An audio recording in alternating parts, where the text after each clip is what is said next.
All praises to the Creator here. So this teaching today, this breakdown, is coming from the abilities of the seers. So the reason why I went down this rabbit hole this morning is last night I had a dream, and everybody knows that I'm a dreamer of dreams. So as I dreamt last night, I dreamt that, and it's always, I'm going back to the old house of my grandma, but I knew that this was not from this was not from the Creator, because when it is from the Creator, it's a certain kind of way that the dream goes, and I will not ever tell anybody exactly how the dream goes when I go back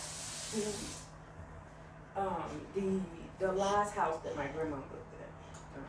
When I go back to that house to have conversations where it's a certain way it is. When I walk up to the house, it's a certain way it is. When she greets me, it's a certain way things are. So I will never, ever, ever divulge that.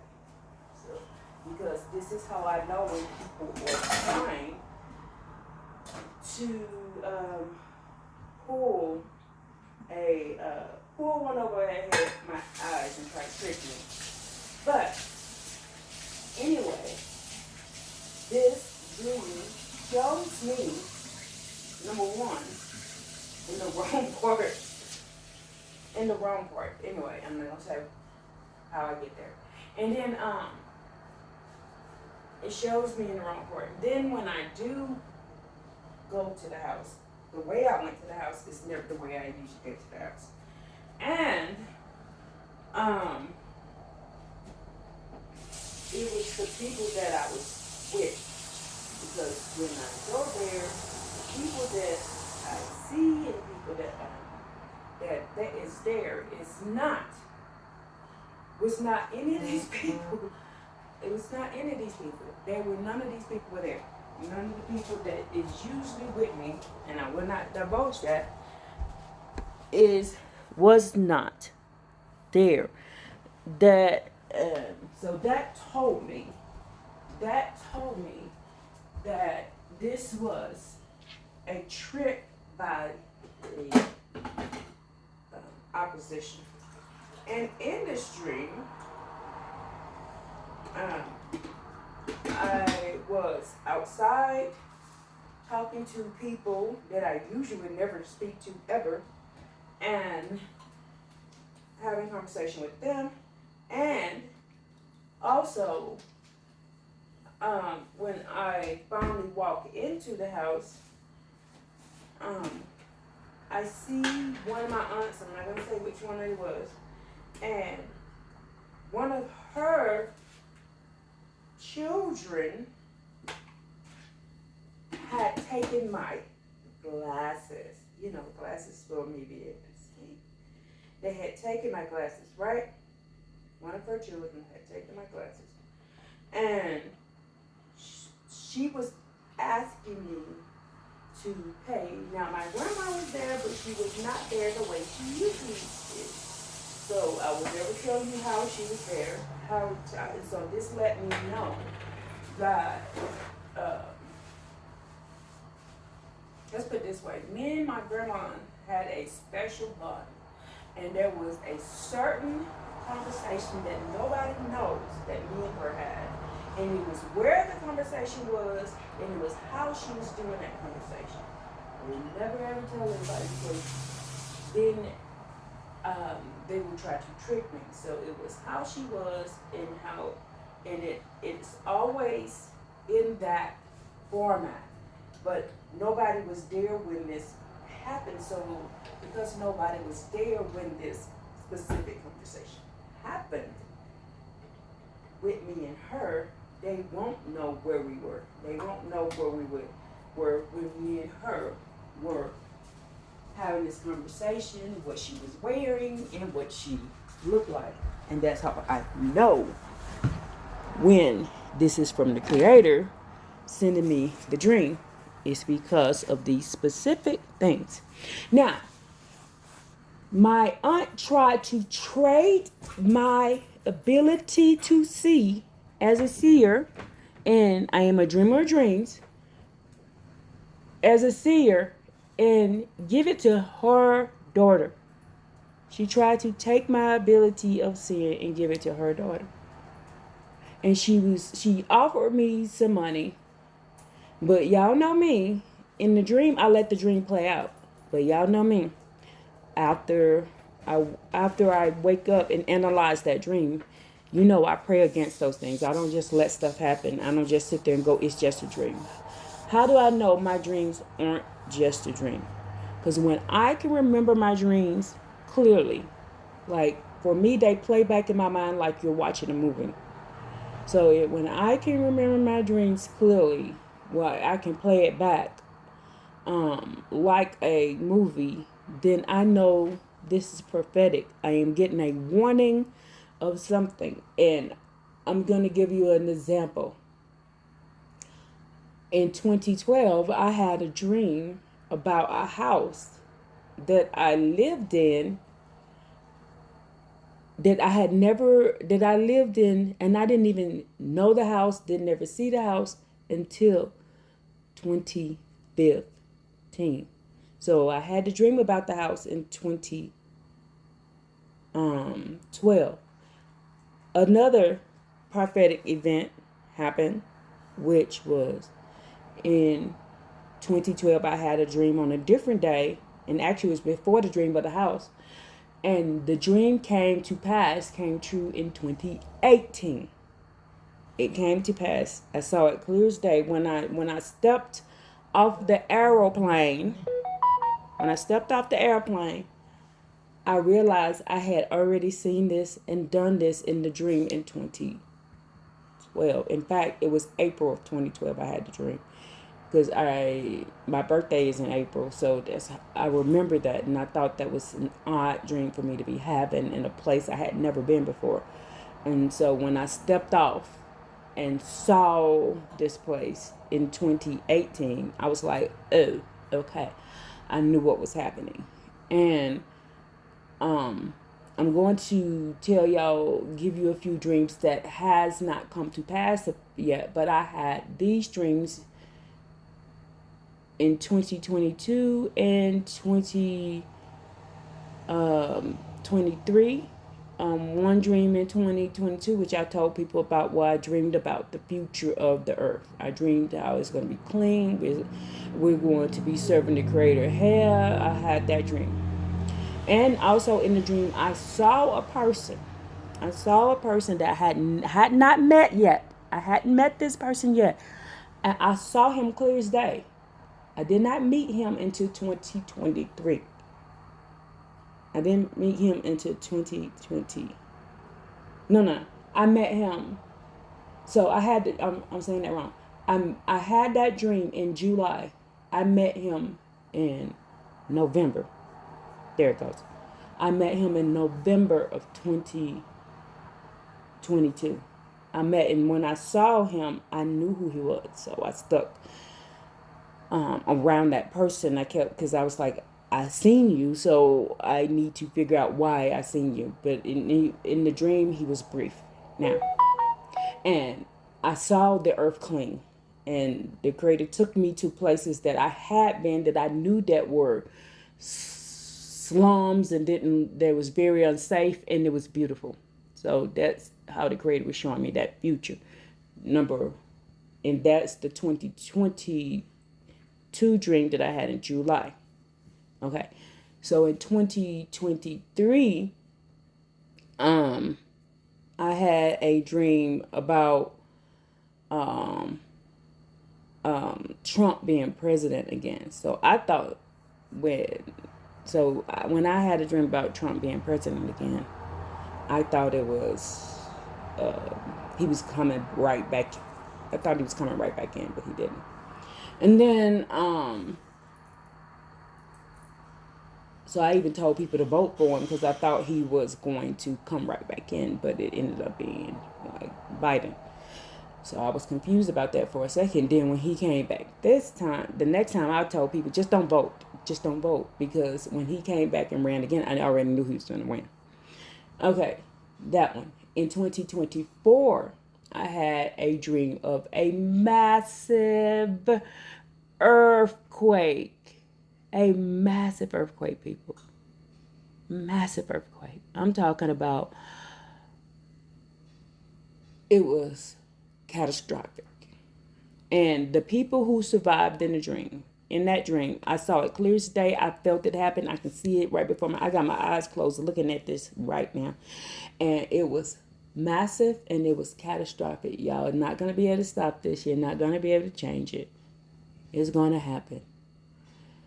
So I saw us having conversation. It was very few people who survived it. And then that's why I keep telling y'all about Isaiah 24. I keep telling y'all about that. And I also saw people warring. I saw on a different dream, and then I also saw people, what do you call it, coming from the sky. I saw that in 2018. I saw people coming from the sky. It was a lot. I saw a lot of stuff. So, but I am not digressing on this. The reason I'm telling you this information is the reason why I went down this road. So I had went over a video recording of the legends of the Jews. Now, in the legends of the Jews, it said that Sarai was the most powerful seer of the Israelites, of the house of Jacob. She was the most powerful seer. So I went down the rabbit hole. So this is how this came, because in the dream they tried to buy my ability to see. And see, I don't do any rituals. I don't do any rituals or anything like that. I've never done any of that. I've never practiced witchcraft. I don't do anything like that. The only thing I do is pray and ask the Creator to help me with things. So I can make better decisions. So remember, we're in the valley of decisions. So I can make better decisions, because whenever I would have these dreams, I didn't think they were real. Even though I would see some things come to pass, I still didn't think they was real. I just thought it was coincidence. It wasn't until 1994. So in 1994, I had a dream about my children. Y'all. I hadn't had my children yet. In 1994, I saw them. They were all sitting on the couch. And at that time, I was renting this little trailer. It was a bath and a half, 3-bedroom, but it was pretty. It was still small trailer, and I was renting it. And I came out of the bedroom. I could see it clear as day, y'all. I saw all 4 of my children sitting on the couch, and they were all drinking out of white styrofoam cups with red straws. And I was looking at them, clear as day, and I was looking at them, and I was like, "Who these people is?" I was like, "Who these people?" And I told people about this dream before. And then in the dreams, I heard me call out my oldest son name. That's how my oldest son got his name, is because of the dream. Because I was going to name him after his dad, which his name is Gerald. So I was going to name him Gerald. But in the dream, I called him by his name. So since I called him by his name, I was like, well, I'm not gonna have no kids, nothing like that. I'm not gonna be doing this because I'm going to the military. I'm doing this. I'm doing that. Don't make plans because the creator's plans and your plans are never the same. So, lo and behold, I hadn't even met his dad. I hadn't even at that time when I had a dream. I hadn't even met the dad yet. That's the scary part. So I met him like maybe 2 weeks later, and then I met him like 2 weeks later, walking. I was walking to work. I walked to work as my exercise. I had a car, but I walked to work, and because it wasn't that far away, and I would walk to work, walk from work, which now I realize was dangerous. At night, I shouldn't have been doing that, but now I know better now. I wouldn't do that now, but back then I was walking and he saw me, and he rolled up on me and asked me who I was and all that kind of stuff. I told him who I was and told him I was on my way to work, and so and then I didn't see him again. And then next thing you know, I saw him a few days later. We went to the movies. After that, we got together, and bing bang bada boom, there come my oldest son. But anyway, now in the dream, I saw them. I saw them, and because of the way they looked, I kept thinking these can't. I don't know who these people is, y'all. When I had them children, and I saw each of them children, I was like, them kids. These the people I saw in my dream. These the people. So that's when I began to believe that my dreams were true. That's when I began to believe that my dreams came true, because that was the creator way of saying pay attention, getting my attention to pay attention. Your dreams come true. And a lot of people know that I have this uncanny, which I don't like having, ability to predict death of people. I know. It's not strangers. I would have to be around you for a while, and I'll be able to do it. Now I'll be able to tell you within a week or two, like, hey, get your stuff together, and I hate that. So I hate that. So I don't know. I don't like that one. I don't like the ability to be able to do that. So, but those are the two things that I have. I have the ability, if I'm around you. Now, if I'm not around you and I don't know you and I haven't been around you, no, I can't predict no death coming around. I have to be around you enough to get your energy. And then the other one is dreams. That's my two things. I don't know how to get your palm and read your palm. I don't know how to do none of that stuff. I don't do rituals. I don't set altars up. I don't do none of that stuff. I've never done any of that stuff.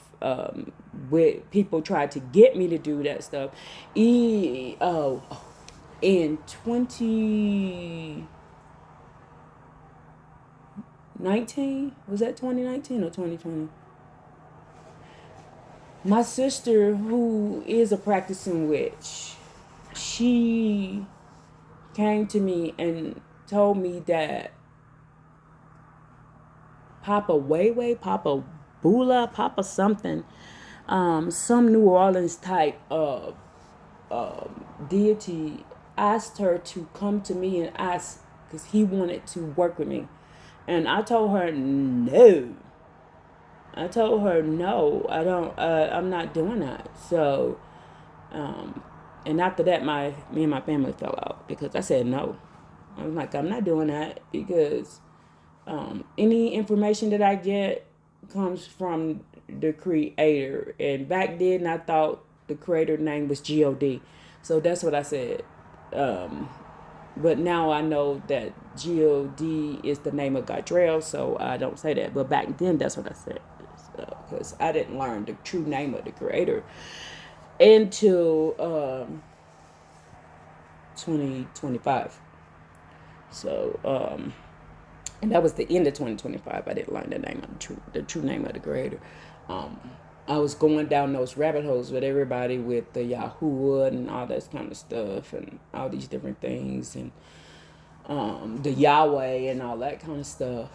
But as for me now, I know that the creator's name is Ahia or Hea because there's no vowels. So Hea. So I know that now. That's why I use Hea. And you can spell it Heyah or you can spell it Hayah. In that case, it doesn't matter because there is no vowels in Aramaic or Paleo Hebrew. There's no vowels. So you're adding a vowel thinking it's going to change it. It does not change it. It does not change what it says.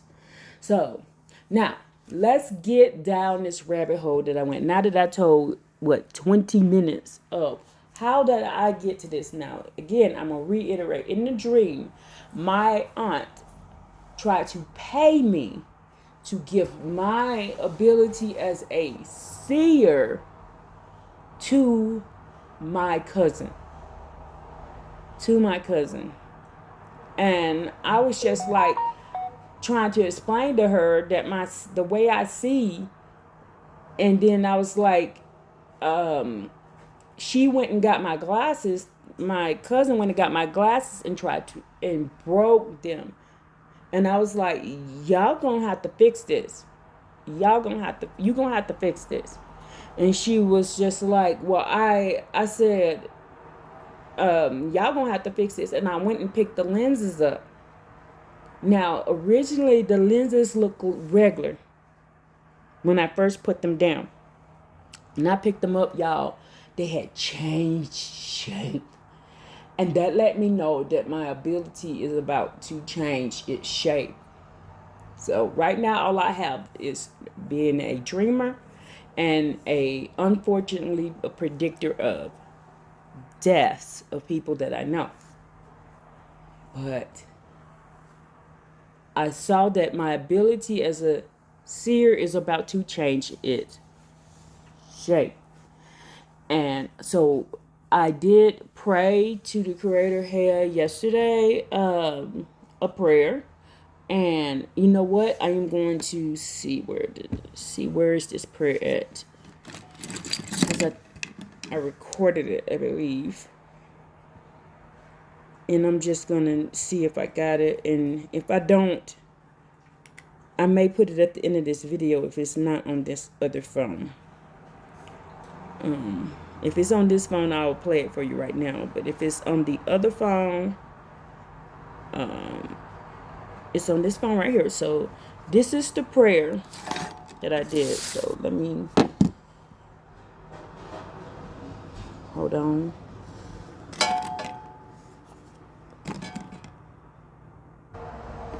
I now cancel, collapse, and dissolve every contract, agreement, and energetic tie that was formed in confusion, fear, survival, or distortion. Anything that has had access to me without my full conscious consent is... I now cancel, collapse, and dissolve every contract, agreement, and energetic tie that was formed in confusion, fear, survival, or distortion. Anything that has had access to me without my full conscious consent is... or distortion. Anything that has had access to me without my full conscious consent is now revoked. Anything that has taken from me, fed on me, watched me, or interfered with my path loses access immediately. What is not mine is removed. What was taken is returned. Clean, whole, undistorted. My field is closed to manipulation. My life is closed to interference. Only what honors me remains. I now cancel, collapse, and dissolve every contract, agreement, and energetic tie that was formed in confusion, fear, survival, or distortion. Anything that has had access to me without my full conscious consent is now revoked. Anything that has taken from me, fed on me, watched me, or interfered with my path loses access immediately. What is not mine is removed. What was taken is returned. Clean, whole, undistorted. My field is closed to manipulation. My life is closed to interference. Only what honors me remains. I now cancel, collapse, and dissolve every contract, agreement, and energetic tie that was formed in confusion, fear, survival, or distortion. Anything that has had access to me without my full conscious consent is now revoked. Anything that has taken from me, fed on me, watched me, or interfered with my... Okay, so that is the prayer that I did last night. And I also go to the Creator and tell the Creator, do not allow anybody to do any spiritual work on me without me knowing who it is. So if you're doing any type of spiritual work on me, I know who you are. I know who you are. You cannot hide behind a mask. The Creator shows me who you are. Because I will not allow that to happen to me anymore. Before I did, I was in Isaiah chapter 2, the Creator says the house of Jacob is an open book. Why? Because we were taught not to fight spiritually back. We was like, let somebody else do it. That is not how the Creator did it. The Creator, when we're born, we are born with our abilities to fight back, and they taught us how to walk away from that ability. Why? Because they know that if we know how to use our nose, how to use our voice, because your voice is very powerful. Your voice is very powerful. How to use your voice, we will be able to fight back. And they taught us to be quiet and do not say anything. You cannot do that, people. You got to use your nose. You got to say no. You have to. You have to verbally say it out loud. That's why they taught you in the church to pray quietly and have your head down. You're supposed to raise your head to the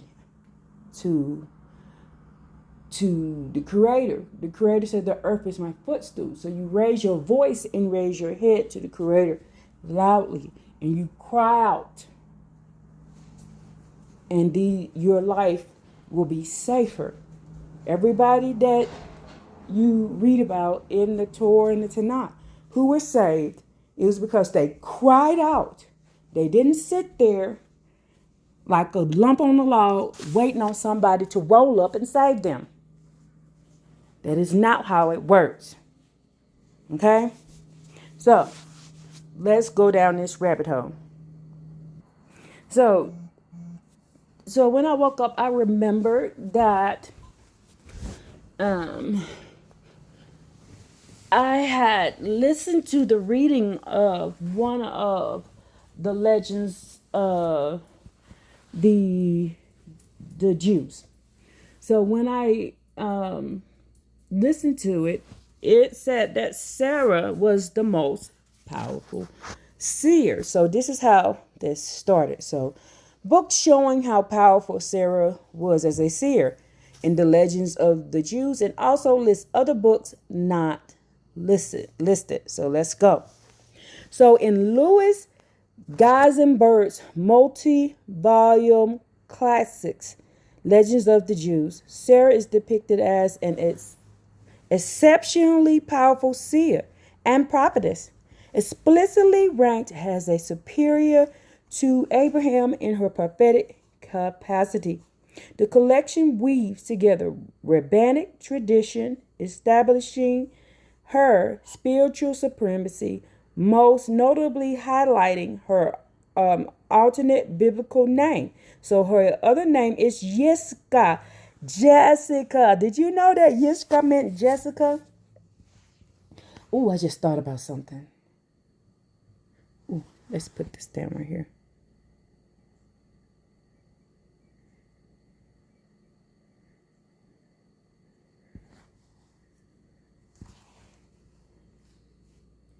Jessica, which literally translates to seer, because she gazed via the Ruach HaKodesh. When the Creator commanded Abraham, whatever Sarah tells you, listen to her voice, Genesis 21:12, the Legends of the Jews notes that Abraham was secondary to Sarah in mapping out the spiritual blueprint and boundaries of the future nations. While Abraham could only hear the divine word, Sarah could visualize the future with absolute active precision. Beyond the legends of the Jews, several crucial ancient texts and books highlight Sarah's immense prophetic and visionary power.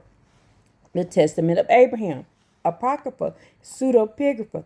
In this ancient pseudepigraphic work, Sarah is not merely a background figure, but actively possessing visionary insight. When the archangel Michael visits their tent in disguise, Abraham does not recognize the divine nature of the guest.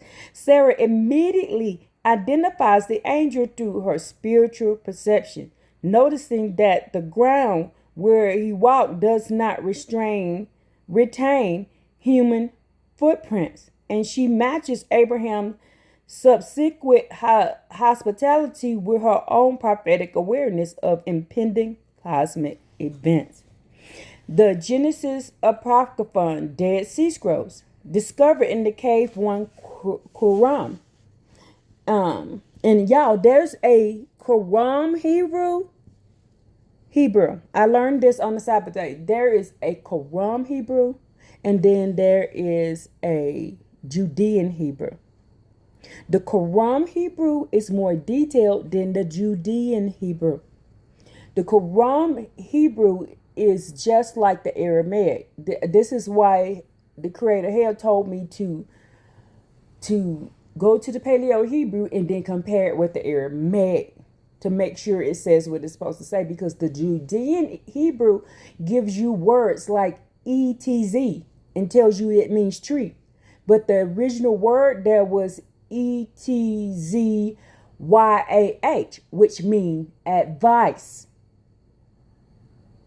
The original word in the book. This is how, and there's other words that are like that. They shorten it so it can make it ambiguous. Go look it up. It's called Qumran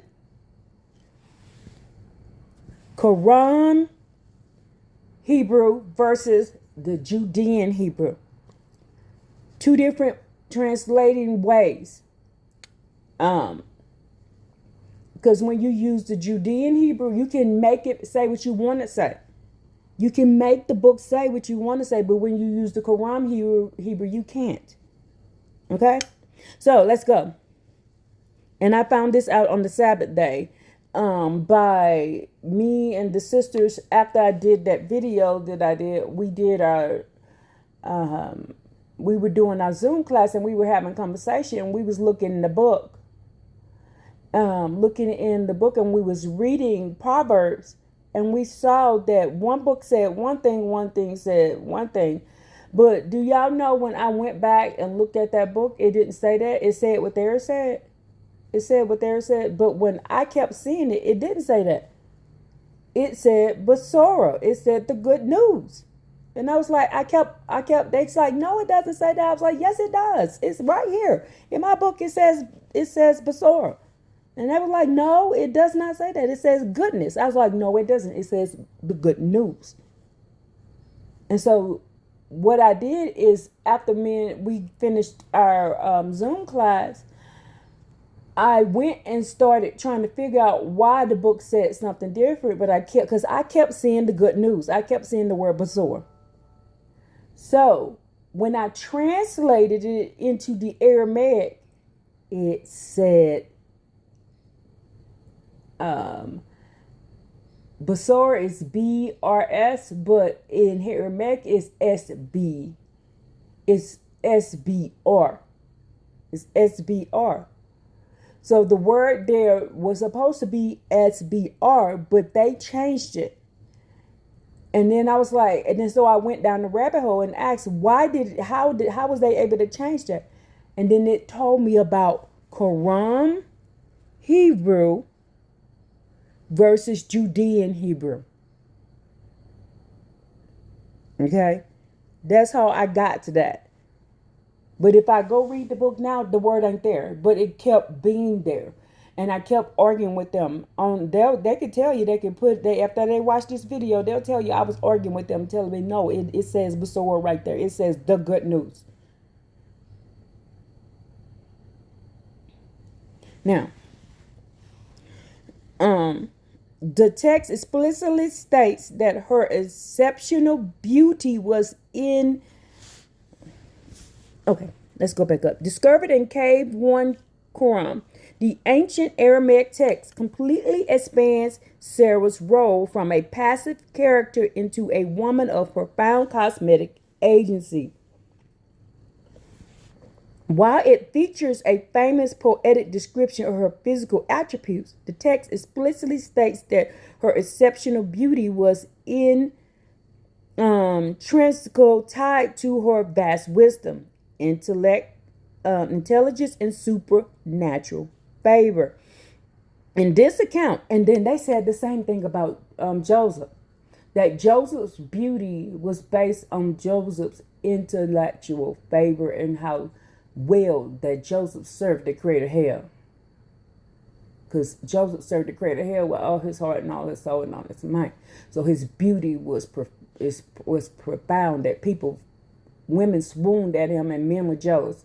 And then so it said the same thing about her hair. The reason why she was so beautiful and she aged so well is because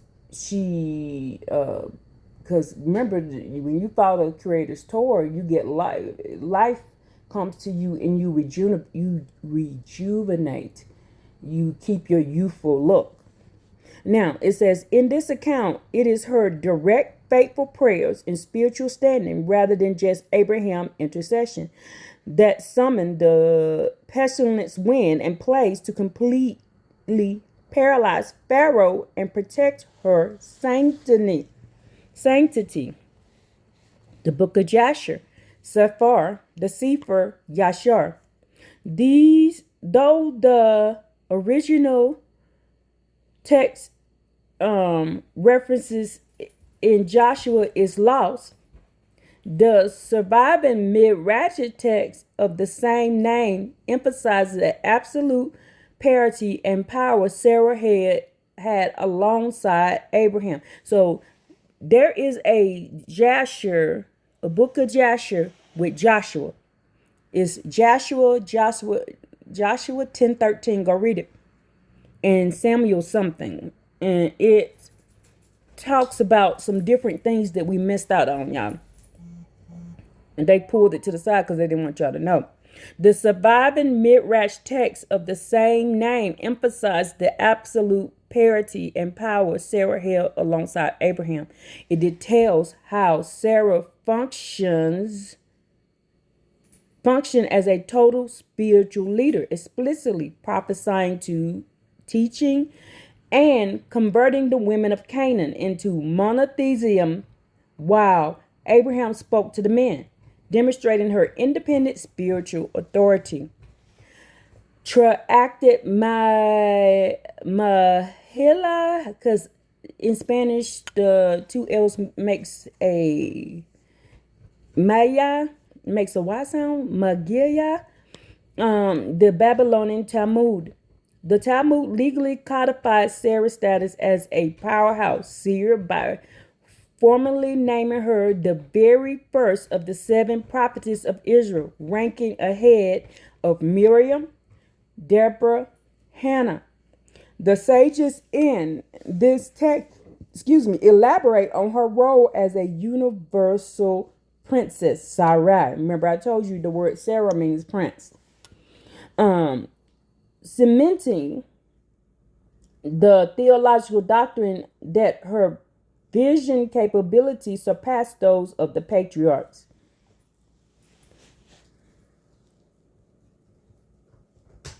Let's do this one too, because I didn't do this. Let's go. The ancient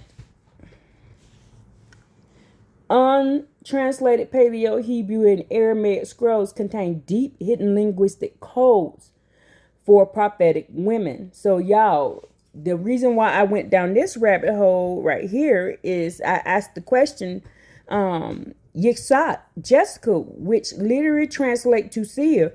What other names translate to seer? In Proverbs 31, Solomon's mother was a oracle. You're like, that's not Solomon's mother. Yes, it is. And that's Solomon they're talking about. And Shem's wife was the Sampling oracle. What other women are listed as oracles in the original Paleo Hebrew and Aramaic, but they didn't translate it? List all verses and proofs. So the reason why I said this is because on the Sabbath day, I learned about the fact that there's a Judean Hebrew and there's a Quran Hebrew. So in the Judean Hebrew, they make it ambiguous. Okay. So the ancient untranslated Paleo Hebrew and Aramaic scrolls contain deep, hidden linguistic codes for prophetic women. Translators heavily filtered these texts, converting highly specific terminology for oracle, seer, and divine channeler into genetic words like burden, saying, wise women, or mother. So let's copy that. Now this might be a couple hours long because I still got all this other stuff all the questions that was coming to my mind. The original linguistic footprints, textual proofs, and untranslated titles reveal the deep roots of these prophetic figures, names that literally translate to seer, beyond Yishka, the one who gazes, sees via the Holy Spirit, via the Ruach HaKodesh. Other names explicitly denote a seer, visionary, and a prophet. Choza, the literal feminine active particular for seer, gazer of visions. The masculine form of choza is used for prophets like Gad. Ra'ah, meaning the one who sees or visionary. Ro'ah, direct feminine translation of seer. The masculine Ro'eh was Samuel's original title in 1 Samuel 9:9. King Solomon's mother was Bathsheba as the Massa, oracle. The word for oracle is Massa. In Proverbs 31:1, Western translations usually read the words of King Lemuel, the prophecy that his mother taught him. The proof: in the original Hebrew, the word translates as prophecy and utterance in Massa. The untranslated meaning, Massa strictly means a divine oracle. So his mother was a divine oracle or a heavy prophetic burden carried directly from the Creator. Here is the Hebrew. Darai, Lamel, Melech, Massa, Asher, Yaseta, Imo. The reality, Lamel, is widely recognized in rabbinic tradition, such as the Midrash Mishlei. So, the text directly identifies his mother, Bathsheba, as Massa, the oracle bearer, delivering a highly advanced encrypted prophetic revelation. And we also found out that they left out a word in our books on purpose because it says foreign women. You can find that in the Amplified version. It says foreign women. Do not get with foreign women. They take down kings. And then she goes in to tell them what kind of woman in Proverbs 31 to get and how she will help him. How if he gets with this type of woman that she names, the first women, which the foreign women, where they will take kings down. The second type of women will baruch you, will make your life better. That's what Proverbs 31. And do y'all know it's some dude out there talking about Proverbs 31 is about men? It's some dude out there teaching that. I didn't see it. Sister Yudith Israel, she saw it. She saw it. She was like, this dude over here teaching Proverbs 31 is about men. Now, let me tell y'all something.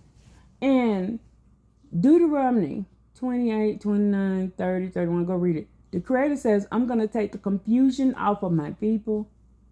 When we cry out to the Creator, hell, the confusion will leave you and go on to your enemies. The confusion will leave you and go on to your enemies. So guess what?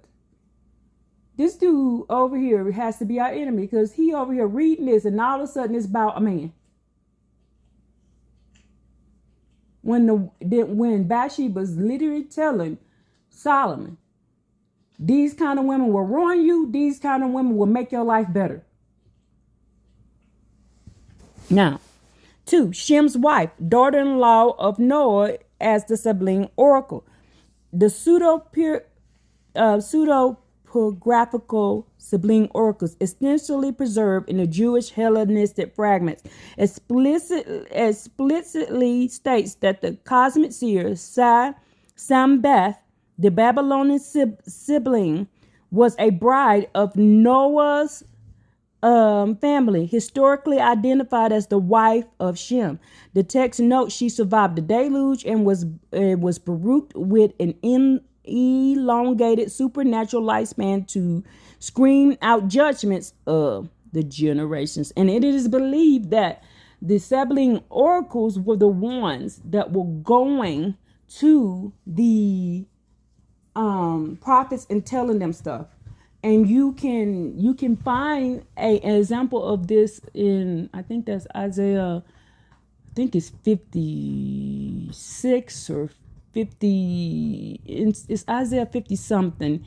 And it says, a word came to Jacob to, hold on, let me get my book because I got it. Hold on. So I can read it right. Oh, y'all. Oh, I got it too fast. Ooh. I have to be careful how I get up. Got a broken screw in my back. Oh goodness, that hurt. I didn't mean to do that. I got up too fast. I have to be careful how I do that. Okay, so let's go to Isaiah in this book. Oh. So Isaiah.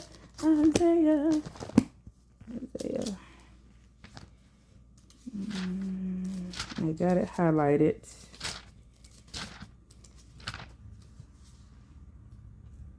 Isaiah 49, no. Let's go up to 46.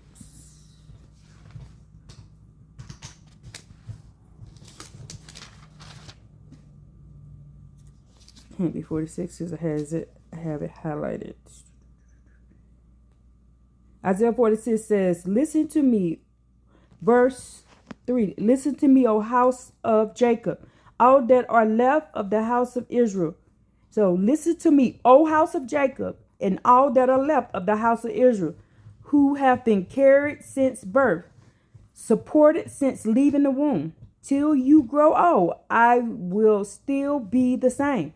And when you turn away, it is I who will carry, and I was the maker, and I will be the bearer, and I will carry and rescue you. Hallelujah. Thank you for that. Hey, I'm glad I turned there. That was Isaiah 46. That reading of the word was Isaiah 46, 3 and 4. That was a good reading. Thank you, Hey. I love you. Okay, let's see. Can we find this?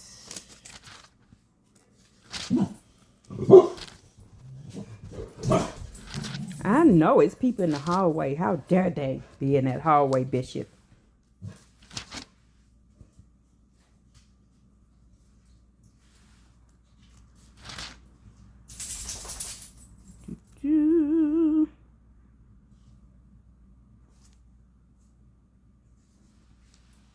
Watchmen are blind.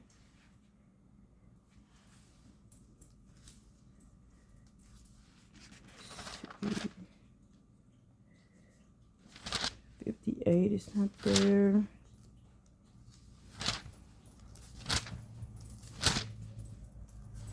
Hold on, I'm gonna have to pause this because real quick. Yeah, I gotta pause it because I don't remember where it is, and I got it written down. Okay, so it's in Isaiah 9. It says, "Let's loose a word to Jacob, and it will fall upon Israel." Isaiah 9 and 7. In one version it says that, and then Isaiah 9 and 7 in this book.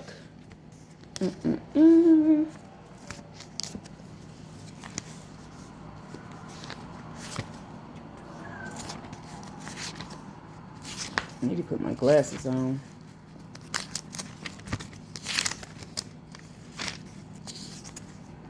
Somebody's cooking something.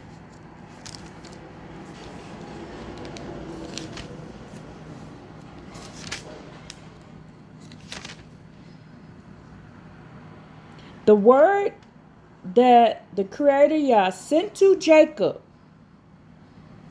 will befall Israel. So there's evidence that the women have been told things, and you're like, well, how do you know the women are Jacob and the men are Israel? It's because of the Stone Edition Tanakh says that they are. That's what it is.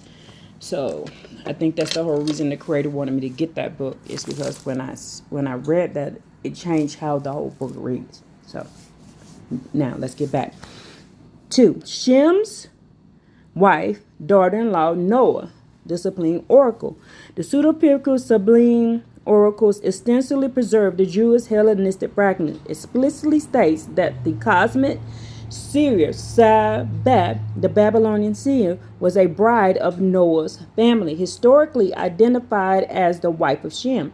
The text notes she survived the deluge and was berucht with an elongated supernatural lifespan to scream out judgments of the generations. And it was somebody said in a different book that somebody else, a woman, I saw this on YouTube. Let me see, can I find that real quick?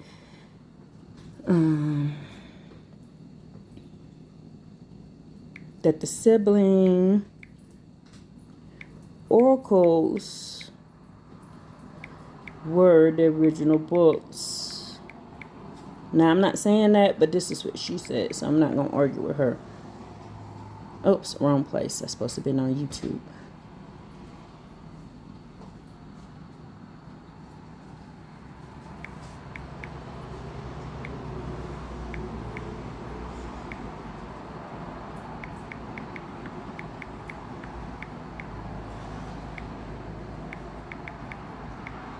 Let me see, can I find her? And it's a so-called black woman. Let me see. So what exactly is a Sibyl? What exactly is an architect or architectress of time? A Sibyl is an ancient prophetess. A Sibyl. So that is her. And she did a video and saying that the Sublime Oracles were the original books, and they took them, remastered them, and added male characters to these. I have no proof of that. I am not going to sit there and say that that is true. I have no proof. All I know is when you read the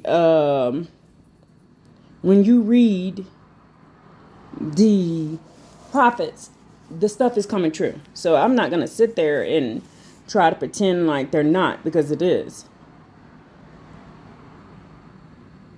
So they are coming true. They're coming true right before our eyes. But you have to know who the original people are, what their original names were, and where they were located. When you do that, they can't hide it from you anymore. They're hiding it they're trying to hide it by changing the name. What the heck did I just do? But anyway, they're hiding it by changing names and flipping them out, which they said in Isaiah they was going to flip them out. I'm here to talk to you about What I'm about to share has been happening way before Nolan Wells and has continued to. I've been ostracized from my family before. Other family members have been ostracized as well. For one reason or another, such as being seen. System that they went ahead. My phone is glitching right now. Now, this is the ultra untranslated women identified as oracles in the Hebrew and the era. Man.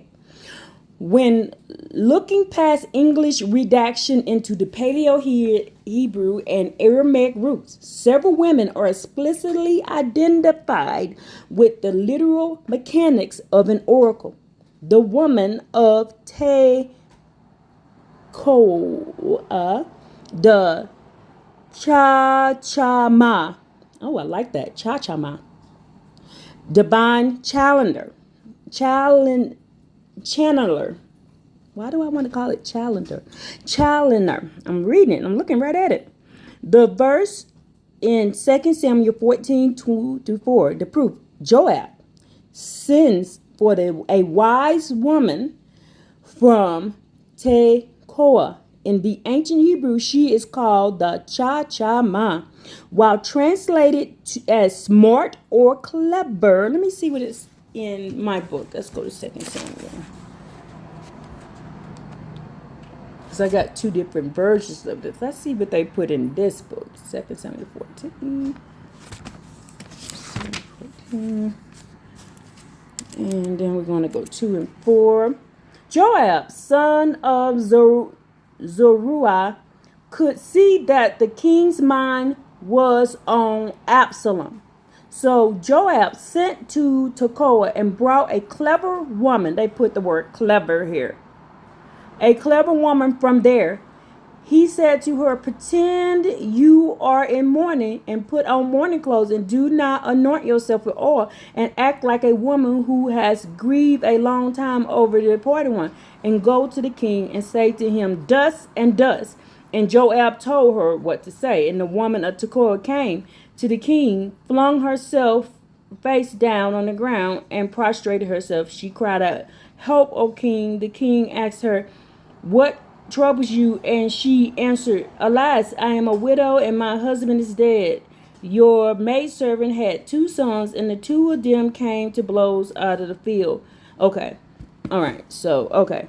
That's the wisdom of Solomon, where of David, where he's like, he's doing it. So she helped him bring his powers back. Oh, I see how she did that. That was awesome. But it says the Chama, so they use the word clever there, but the word there is Chachama. And she doesn't just give advice, she shifts the entire destiny of David's kingdom through a calculated visionary parable. Oh, I like that. And the witch of Endor, the Baalat oath. Now the Creator tells us, do not do over. Do not do. That's in Deuteronomy. Let's look it up in Deuteronomy.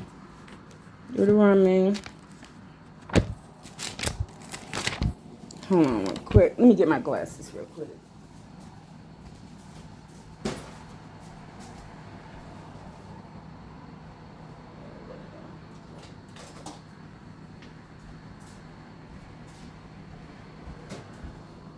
Oh, I just remembered in my dream my glasses had diamonds all around it. They had diamonds all around it. Because the glasses I have don't have diamonds all around it. Ooh, I can't afford no diamond glasses. But in my dream last night, I just remembered my glasses had diamonds all over them. Wow. But the Creator says, do not practice over in Deuteronomy.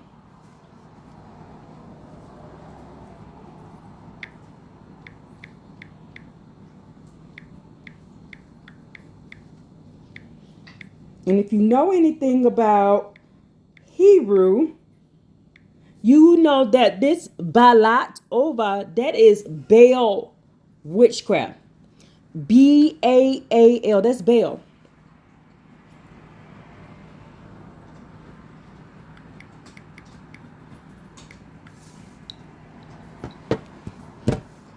So Deuteronomy 18 and 19 to 14. Let's go to it.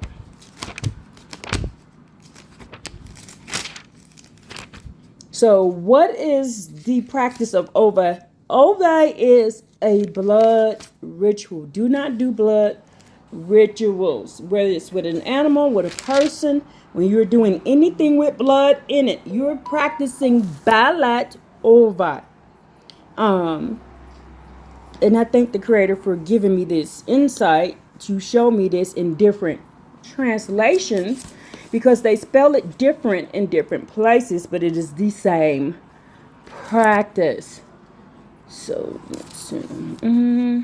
So don't do it. If you're going to be a seer or oracle, the Creator will pour in you and lay wisdom on you, aka the Ruach HaKodesh, and you ain't got to do no ceremonies. I don't do ceremonies. I don't do practice. I've never had a Smith Mortion. I've never did anything like that. So never did it for nobody. Didn't even help. In fact, I went against them when they tried to do it. So, hold on. See right there.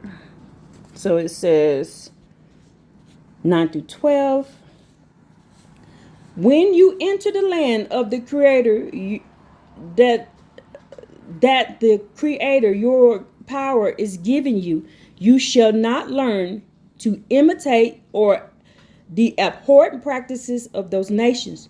Let no one be found among you who consign his son or daughter to the fire, who is an augurer, a soothsayer, a diviner, a sorcerer, one who casts spells, one who consults ghosts, familiar spirits, or one who inquires to the dead.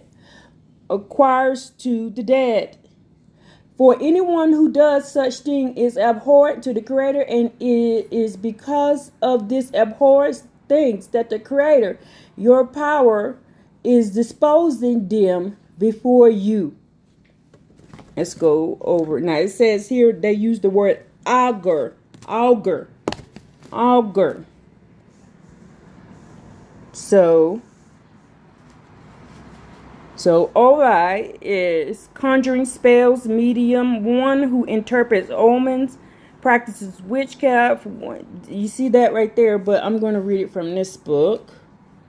When you come to the land that the Creator, your power, gives you, you shall not learn to act according to the abominations of those nations.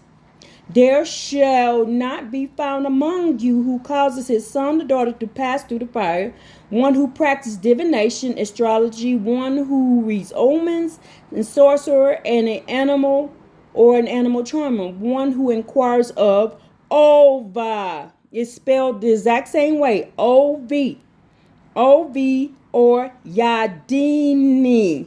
So the word there is O-V or Yidoni, or one who consults the dead. For anyone who does these things is an abomination to the Creator have, and because these abominations, the Creator, your power, has banished these nations from before you. Why? Because they are practicing Balat Ov. So now this woman is not a good one, because she is practicing Baal. There's Baal right there.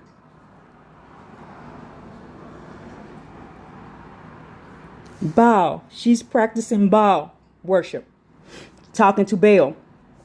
Now, the witch of Endor.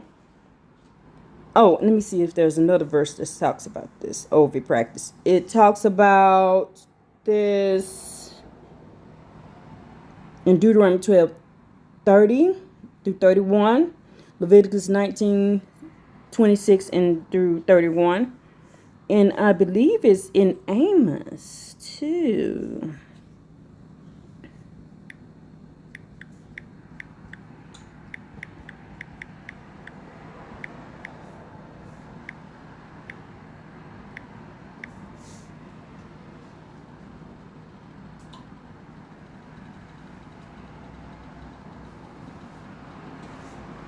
So Micah 3 talks about them doing it. Micah 5 talks about them doing it. Malachi 3:5 talks about them doing it. And Zechariah 10:2 talks about them doing it. In Jeremiah 14:14, he talks about them doing that. Jeremiah 27:9 talks about them doing that. Ezekiel 13:6 talk about them doing that. Isaiah 8:19 talks about them doing it. Okay, so they're going to false spiritual leaders who practice. Ezekiel 13:6 says they are going to false spiritual leaders who practice Baal O.V. So, we just learned that today. In the Mistress of Oracle Portal, the verse 1 Samuel 28:7, proof. King Saul tells his servant to seek a woman who conjures spirits. English translation call her a medium or a witch. So she's practicing Balat over. So Balat over is different than having the Ruach HaKodesh on you. The reality, Baal means master, ruler, and Ov is a literal underground chasm, leather wineskin, and portal from which an oracle speaks. She was not a fairy tale witch. Her original title was Mystery of the Oracle Vessel. She was an elite forbidden channeler of the underworld oracle, possessing the direct spiritual mechanetry to force the prophet Samuel's spirit to manifest. So, Deborah, the Essetis Lopidic, woman of the torture, flashing light. This is what it said there, in y'all. So let's go to Judges 44. Let me see what they put down there. Remember, we're reading two different Hebrews. So there's a Judean Hebrew, and then there is Quran Hebrew.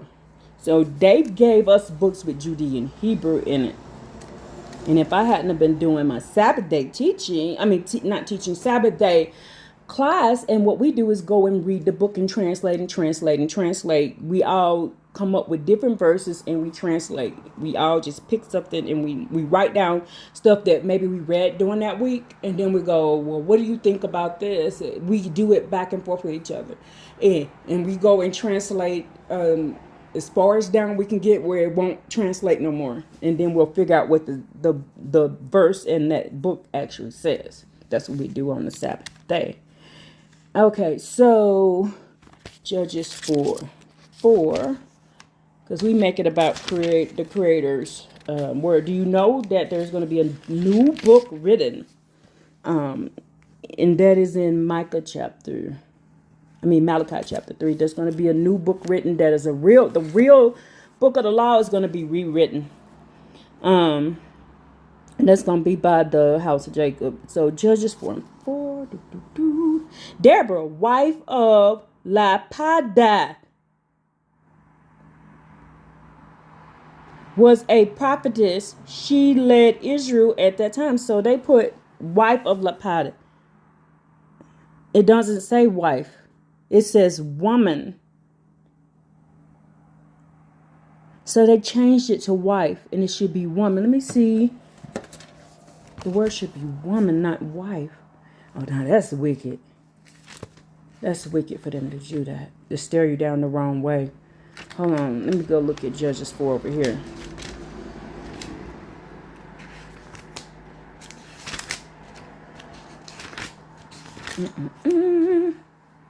Deborah was a prophetess, wife of Lapidoth. She judged Israel at that time.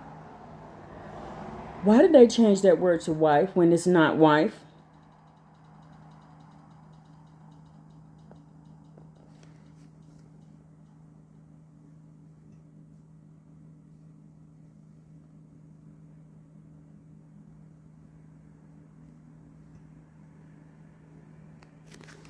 It says here that Deborah, Eshet Lopidoth, woman of the torches, flashing light. The verse, Judges 4:4. The proof. Translators write Deborah as prophetess, a wife of Lapidoth.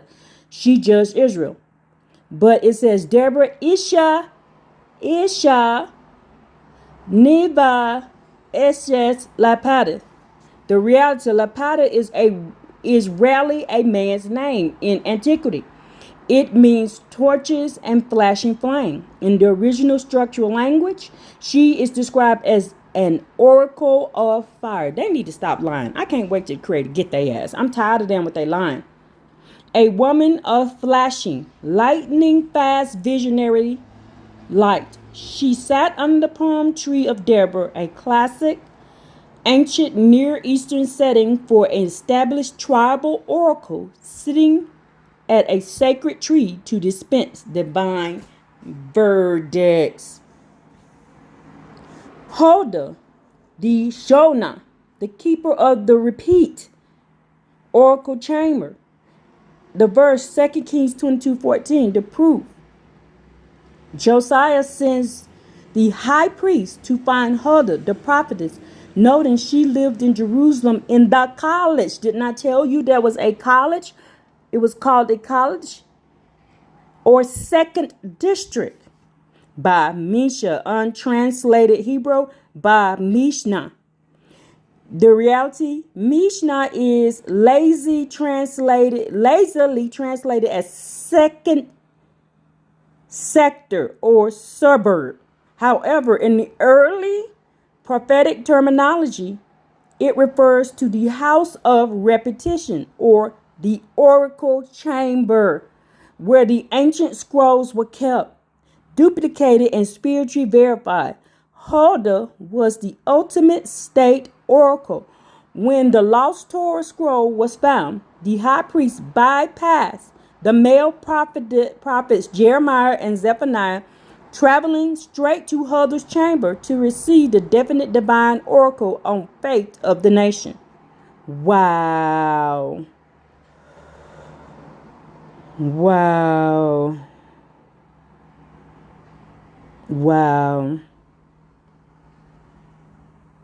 That is so wicked.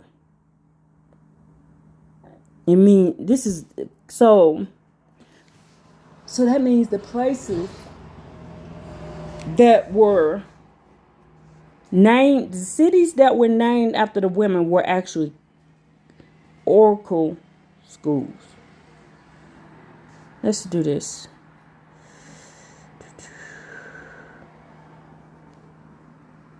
Man, I got so many questions. Now, this is what I did, this explorer, the debate. This are some things I read, so I typed them in. So you can, I'll do this like this, and then y'all can screenshot it and read it. All right. Now, the theological assertion that Sarah's prophecy surpassed Abram is a bedrock doctrine found across classic rabbinic literature. It forms a primary focal point for modern feminist midrash scholars.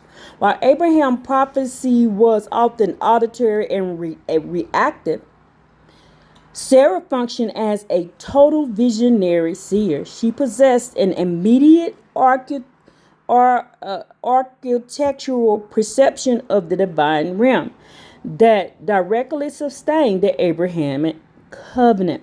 Core textual theology proof from the sages. The cloud and the perpetual light. So there's a book called Genesis Rabbah 60:16. I told y'all that is not our original Genesis, book of Genesis. That's not our original book of Genesis. The classical sage explicitly declares that Sarah's physical space was a literal microcosm of the holy temple. So we are the temple. Genesis Rabbah notes that as long as Sarah lived, 3 perpetual miracles defined her tent. A cloud of glory permanently hovered over her entrance, signifying a constant resting of the Shekinah, divine presence. The Sabbath lamp burning miraculously from one Friday evening to the next without burning out. A baruching of abundance rested perpetually upon her door. When Sarah died, these manifestations ceased instantly. They only returned when Isaac brought her successor, which was Rebekah, into the tent, proving that these wonders was tied exclusively to Sarah's independent spiritual marriage. So this right here shows you what Bathsheba, the mother of Lemuel, was trying to tell him in Proverbs 31, that these other women destroy kings, but these women brings Baruch to the king. Her presence brings Baruch to the king. So she was trying to tell him that when you got a Hebrew woman who loves the Creator and channels the Creator's Ruach HaKodesh, your life will be Baruch.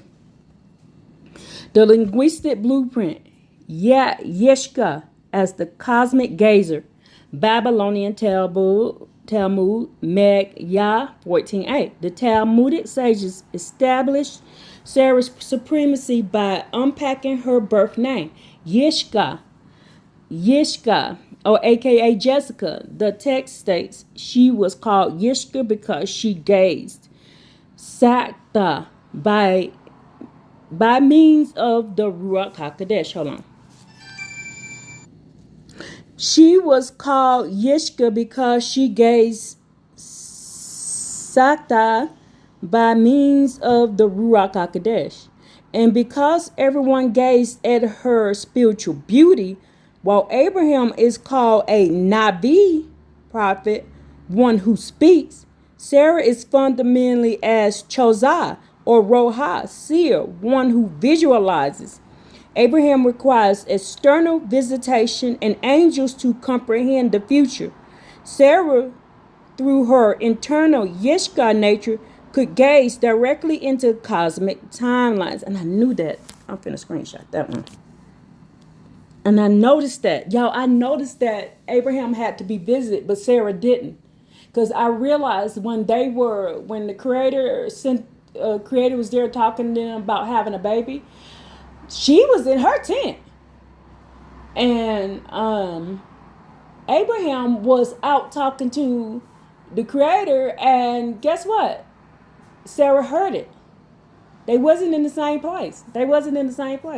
And she heard it and began to laugh because she thought, she was like, I'm having a baby. I'm past my menstrual cycle. I went through menopause. Because remember, I did a video a while back about the miracle of the birth of Isaac, because Sarah was well past the age of menopause. And I realized that because last year I started my beginning of menopause. So I was like, wait a minute, Sarah had a baby after menopause. And I was like, wow.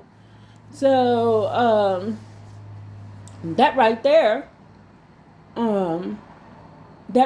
showed me the miracle of Isaac, because that means there was an egg left back to be fertilized. There was a seed left in her to be fertilized. So that right there, I saw a miracle. And y'all, I keep having this dream about this little girl that I'm gonna have. And y'all, I'm 50 and I done went through my menopause. I went through my menopause. And so I keep seeing this little girl that I'm gonna have. I keep seeing her. I've been seeing her for about 7 years. About 7 years I've been seeing that little girl. So I feel like I'm gonna have a Sarah moment in the future, because I keep seeing this little girl. I saw her clear as day too. I even saw what she looked like, and even know what her name is. So, but let's go. Let's keep going. But first, let me write this SACHTA, so I can go down the rabbit hole on that later on. Now, the generational trajectories: Midrash, Tag Chuma, Exodus, Rabbah, In Midrash Tashima, Exodus 1, the sages discuss the expulsion of Hagar and Ishmael. Abraham strictly resisted casting them out, seeing Ishmael only through the veil of a father emotion. Sarah, however, looked into the exact spiritual trajectories of the future lines. She foresaw that Ishmael's lineage would develop an idolatrous fusion that would threaten the spiritual survival of Isaac's descendants. The Creator Yah's sharp command to Abraham, whatever Sarah tells you, listen to her voice. Genesis 21 and 12 is interpreted in Exodus Rabbah as a divine declaration that Sarah's spiritual diagnostic radar was entirely infallible. You know what infallible mean, right? Forcing Abraham to yield to her superior foresight, material protection, and wealth tied to her merit. Ooh, wait a minute. I need to, you know what? So this right here, I just got another question. Material protection and wealth tied to her merits. Sefer Yashara and the Legend of the Jews. The Louis Geisenberg Legends of the Jews synthesizes the Sefer Yashara or the Sefer of Jasher. Explicitly demonstrates that Abraham's material wealth, military victories, and physical protection were entirely teetered to Sarah's prophetic merit. When they entered Egypt and Abimelech's kingdom, it was Sarah's active, protected spiritual shield that struck down kings. Abraham only openly recognized that the divine shield over his house was a direct byproduct of Sarah's intimate alignment with the Shekinah spirit, which is the Ruach HaKodesh of the Creator. Modern feminist midrash interpretations. Modern feminist midrash scholars such as Judith Pascoe, Tamar Balai, and Ellen Frankel have fundamentally re-examined these texts to reclaim Sarah's status from a submissive matriarch to an autonomous institutional spiritual leader. So you see it right there. Linear commands, external voice needing validation. Abraham, Sarah, visual imminent, spatula holiness, intimate, immediate vision, and self-validating. So the two models of prophecy. Okay, reconspitualizing the tent as a sacred sanctuary. Feminist scholars argue that patriarchal translations reduce Sarah's tent to a domestic kitchen.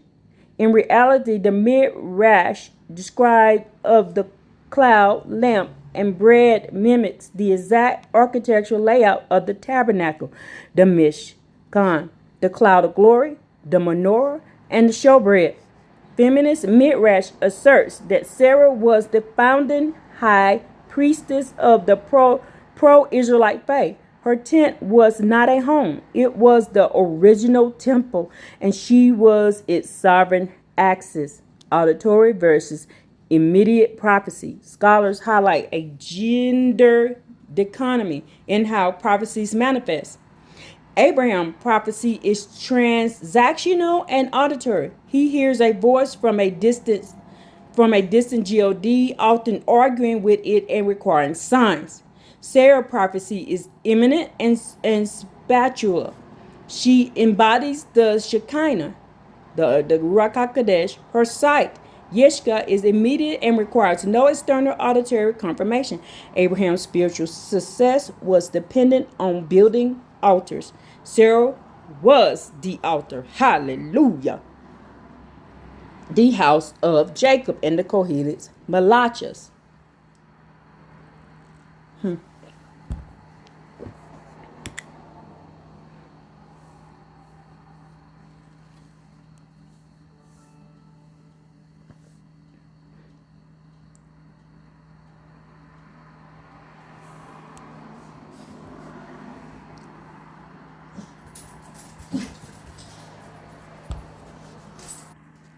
The house of Jacob, the Kohenites, Malachas. Within ancient mystical lineages and modern reclamation of the Bayet Yaakov, the house of Jacob. Text, Sarah is viewed through the lens of the Kohenet, the Hebrew priestess movement, and the Malachas, queen regents, sovereign oracles. Malachas means sovereign oracles. I just learned something new today. So this means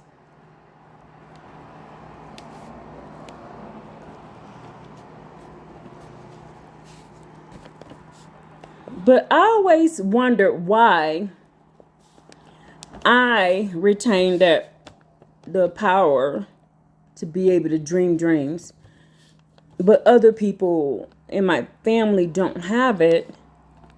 They don't have it, and they are doing, what do you call it? What do the people do when they take and make altars and provide food for the thing and all this kind of stuff? They make the tables, setting tables for Dan and setting tables for Luck and Minnie and all these different things. I don't do any of that stuff. Hold on, I got a call. Okay, I'm back. The house of Jacob, Nicole Heenan. So now we just learned that the Malachas are queen regents and sovereign oracles. Hallelujah. And that is written in the stone Dishanah. The Malachas, that the house of Jacob are the Malachas, and the house of Israel are the Barachas. So Malachas and Barachas. The Kohenet paradigm. Scholars of Hebrew priestess paths point to Sarah as the ultimate historical proof of the Kohenet. Her ability to manipulate and summon divine entities channeled the Ruach HaKodesh outside the formal male-dominant sacrificial system and dictate the national lineage crowns her as the original matriarchal oracle. Malachas titles. In the Paleo-Hebrew framework, her name shifts from Sarai, my princess, restricted, localized to Sarai, Sarah, universal princess and sovereign. And y'all, in my dream, I saw that my glasses got, y'all, the shape. I can't even explain the shape. I can't even explain. They went from being regular glasses until one of them was shaped like maybe, I don't know, like maybe somebody bit out the moon. And then the other one was shaped like four corners, but it was big. And I was like, these my glasses now. So now, to Sarah, universal princess, sovereign, represent an intuition into global Malachi status. She became a cosmic ruler who prophecies dictated not just familiar dynamics, but the macro evolution of planetary spiritual streams.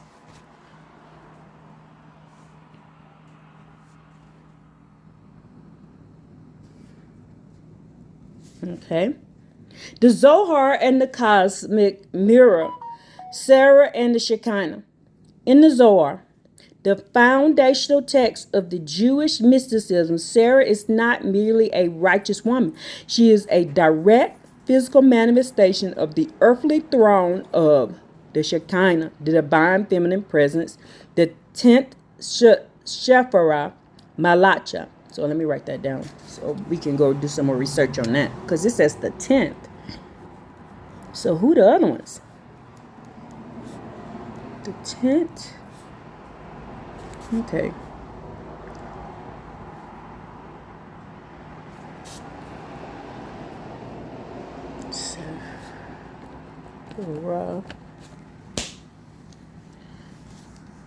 Zohar. Pasharet Lecha explains that Abraham represents chest, loving kindness, and right column, while Sarah represents cosmic vessel that stabilizes and directs the light. Okay, so in my book, and I know, and it's not in your book, in that book, because I looked in your book, that verse is not in there. So in Jeremiah chapter 22, Jeremiah chapter 22. Let's go to Jeremiah chapter 22.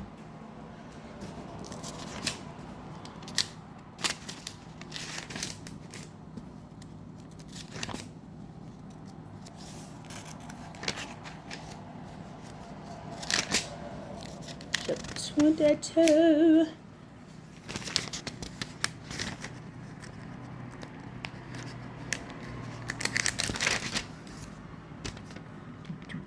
So 22 starting at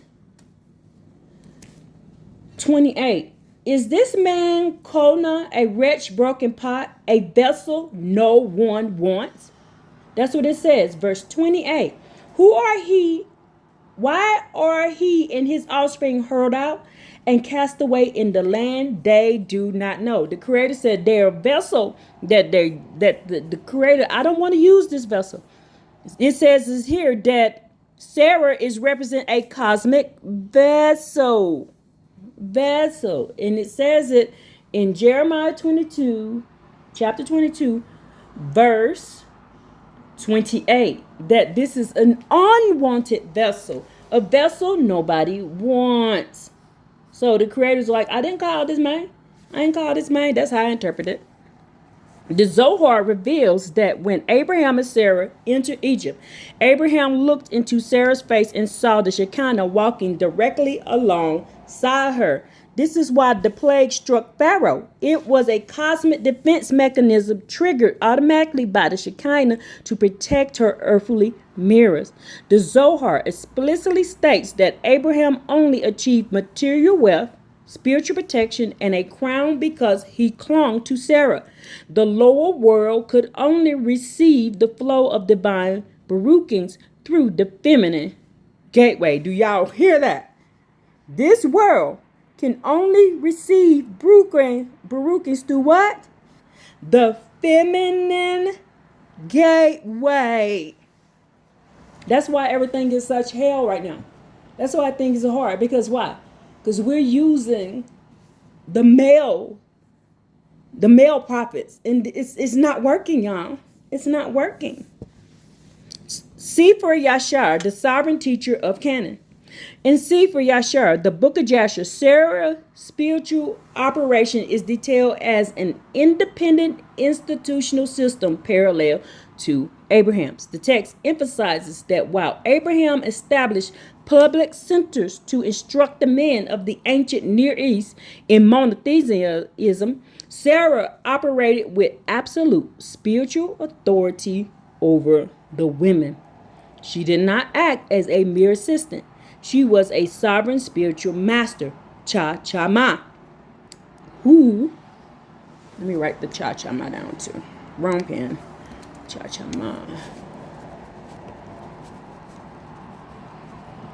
Cha-Cha-Ma, who initiated the women of Canaan into the mysteries of the unnameable Creator, broke down their generation idolic programming, and actively built the matriarchal foundation of the emerging nations. The hidden prophets, minor prophets, and writings. Ketuvim. When we look into the original Hebrew grammar of the prophets in the writings, several massive untranslated institutional roles for female seers emerge. Psalm 68:11, Isaiah 49, Proverbs 31:1, Ecclesiastes 12. It says, those who publish it, O Zion, that bringest prophecy, utterance, preacher, assembly. The word there is Hamaverse, female army, Masaverse, female oracle, Masa, divine burden, Kohilith, female channeler. Why do I keep want to go? Let me write these down.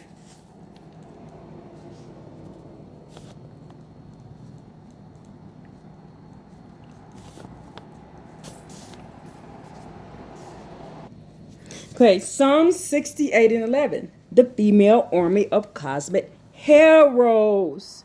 And thanks to Sister Terry, we figured this out that heroes meant female army. In Western Bibles, the verse is severely downplayed to read, "The Creator gave the word, great as the company of those that publish it." In the Paleo Hebrew reality, the original word is Hamabasorat. Hamabasorat. The code: this is a strict feminine plural noun. The text literally reads, the Creator gives the cosmic command. The women who herald the oracle are the vast military army, Satz Rob. So let me write down Satz Rob. Y'all, there might be a part 2 and 3 to this. Because I'm learning all these new words today. Satz Rob.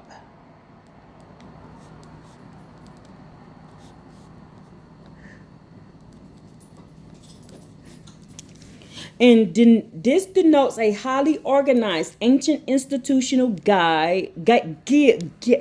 guild of female esoteric prophets who catch the raw voice of the Creator here and broadcast it to shift physical realities on the battlefield. Hallelujah.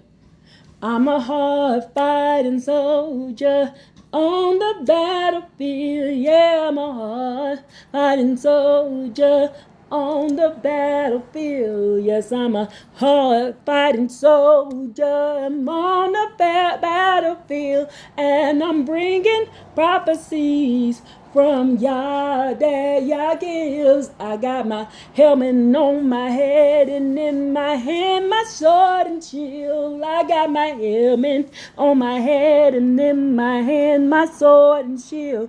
I got my helmet on my head, and in my hand a sword and shield. And I'm bringing prophecies so we can live. Hallelujah. Oh, praise the Creator here and here alone. Now, this denotes a highly organized, ancient, institutional guild of women, female ecstatic prophets who catch the raw voice of the Creator here and broadcast it to shift physical realities on this battlefield. Woo, woo. Isaiah 40 and 9. The sovereign female voice of Zion. Translator frequently obscures this passage by applying the title herald to the city of Zion itself. But the Paleo Hebrew reality, Isaiah screams, Masabat, Zion. The code, Masabat, is an active feminine single title for a supreme oracle, a supreme herald, y'all. Isaiah is calling for the heralds. The raw text commands, get thee up into the high mountains, O female oracle of Zion. Lift up thy voice with cosmic power. Wow. Wow. I love it.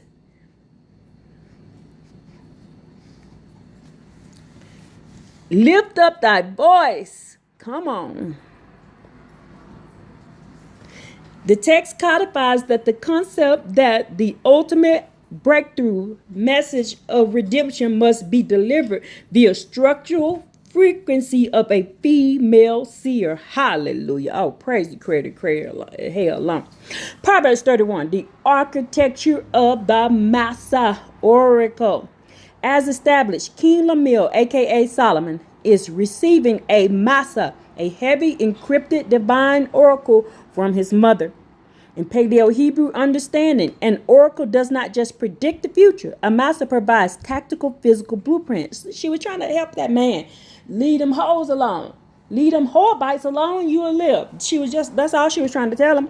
The rest of Proverbs 31 outlines exactly what this oracle provides. It gives a structural secret of cosmic economics, buying fields, managing trade, physical sustainability, protected armor for her household, and the supreme capacity to look directly into the future and laugh at the day to come. Proverbs 31 and 25. Wow.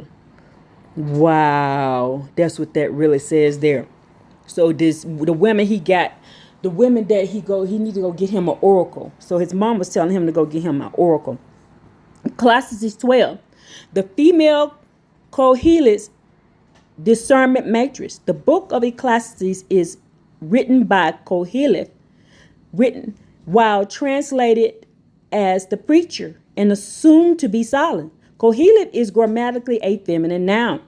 The code, the Ecclesiastes 12:9-12. The text details that the precise ability of this female coded consciousness. The Koheleth holds the key to the discernment matrix. Do y'all know that translates to my name? Do you know that translates to my name? Anyway, the blueprint. The text notes her ability to weigh, analyze, arrange endless proverbs, and to compile all books, and to structurally map the exact divine line between the words of true, the emat. Let's write that down.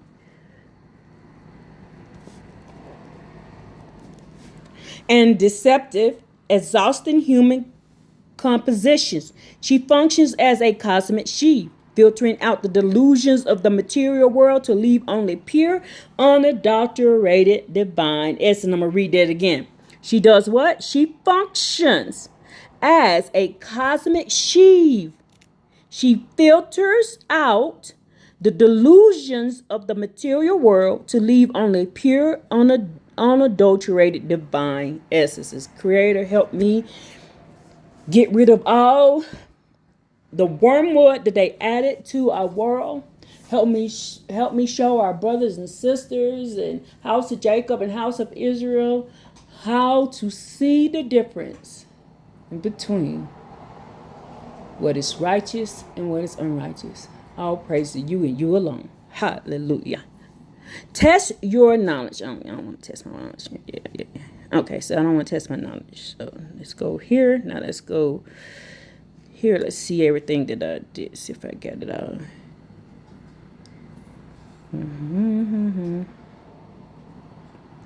Divine declaration. Sarah's spiritual radar was entire infallible, forcing Abraham to yield his superior foresight. So let's see.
Okay, next question.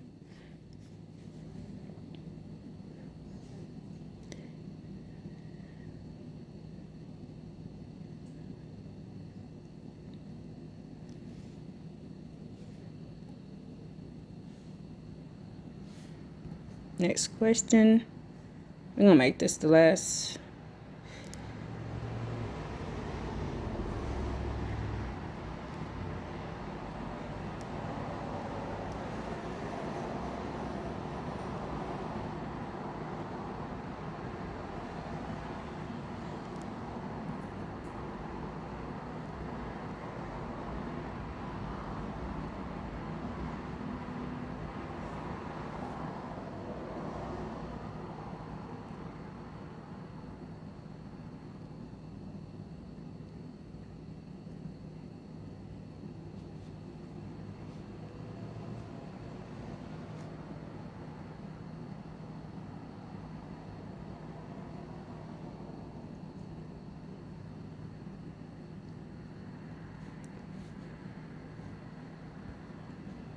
No, that is not the word I put there. Stop trying to change it. Next question.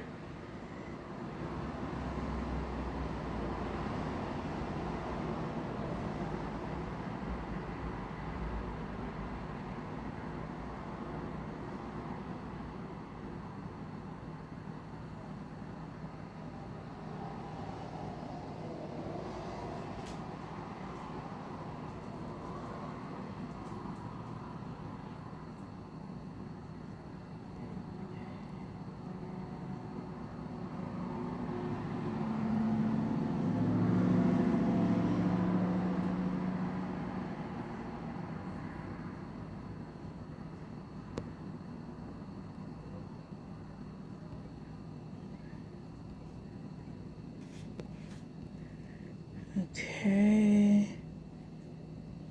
Next question.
Joshua's wife and her war council, the secret of Rahab. In the Talmud, Babylonian Talmud, Milgah 14, the Midrash account, Joshua's wife was Rahab, the former innkeeper and seer of Jericho. Just as Sarah acted as Abraham's strategic prophetic counterpart, Rahab served as a vital spiritual component of Joshua's military conquest of Canaan.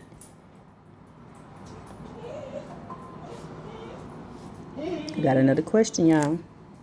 In the military oracle, before Joshua ever advanced his army into Canaan, Rahab already possessed the spiritual diagnostic radar of the land. In Joshua 2:9-11, she delivered a precise, absolute prophetic analysis of the territory's spiritual climate, telling the spies, I know that the Creator has given you the land. For the Creator, your power, Hay is power in heaven above and on earth beneath. And the reason why I said hey right there in Paleo Hebrew, this word is hay, H-E-Y. It is the hay. The covenantal shield in the Midrash. Rahab's conversion was considered the most absolute and complete in antiquity. Her strategic position in the wall of Jericho, her deployment of the scarlet thread represent a protected blood lineage boundary, and her profound faith actively cleared the path of Joshua's miraculous breakthroughs. So Rahab was not a harlot then.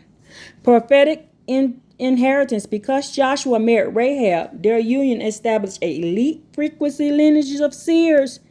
The sages record that Rahab's direct descendants included 8 of Israel's greatest prophets, including Jeremiah, Ezekiel, and the supreme state oracle Huldah. What? What?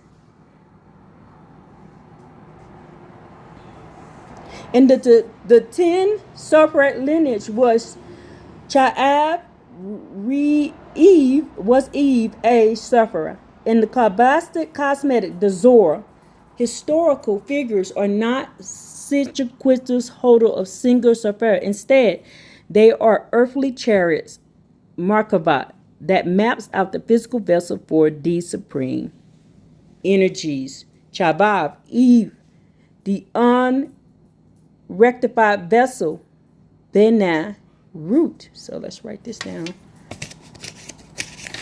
I'm going to screenshot it too. So, y'all, I'm learning so much today. So, Chava, which is Eve. Sarah. Rebecca. What about, why do they keep leaving out, what's his name, wife? Leah. Rachel.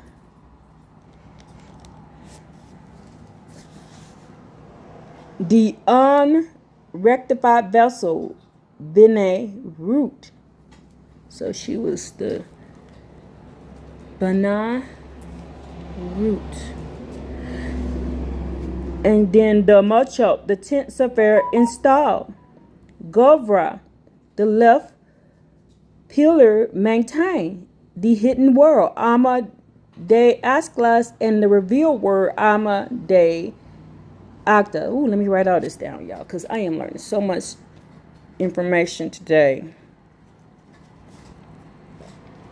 I want to learn how to expand on my ability to see.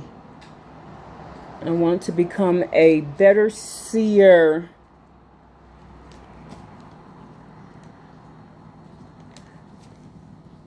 Installed. Should have left more space. Then Rebecca is called the Gevarah. She is the left pillar. Maintained. Yeah. And then Leah is the hidden world.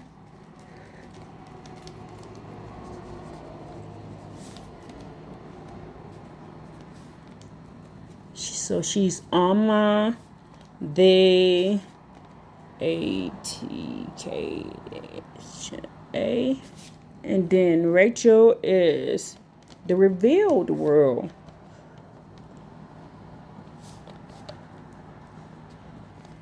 Alma, the Akla. Boom. Okay, so I got that written down.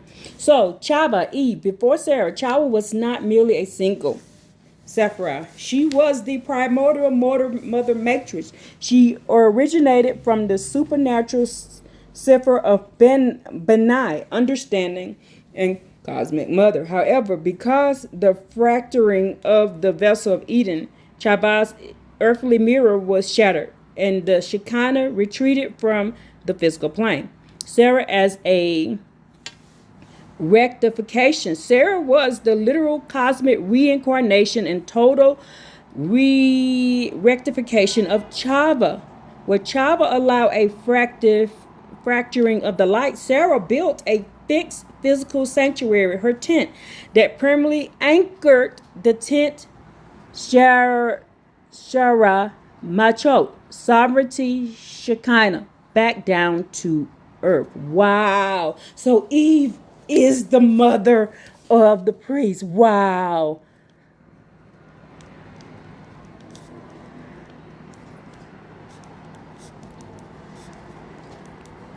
Because remember, in Proverbs, it says that reincarnate. It says it in Proverbs. So, Sarah established Machat on earth. Rebecca then anchored the Guvra, judgment and boundaries, to protect that space, while Leah and Rachel together split Machat into two-dimensional realities, the hidden word Leah and the revealed word Rachel. In Isaiah 40, Wow. I'm learning so much, y'all. Isaiah 40 and Mazareth,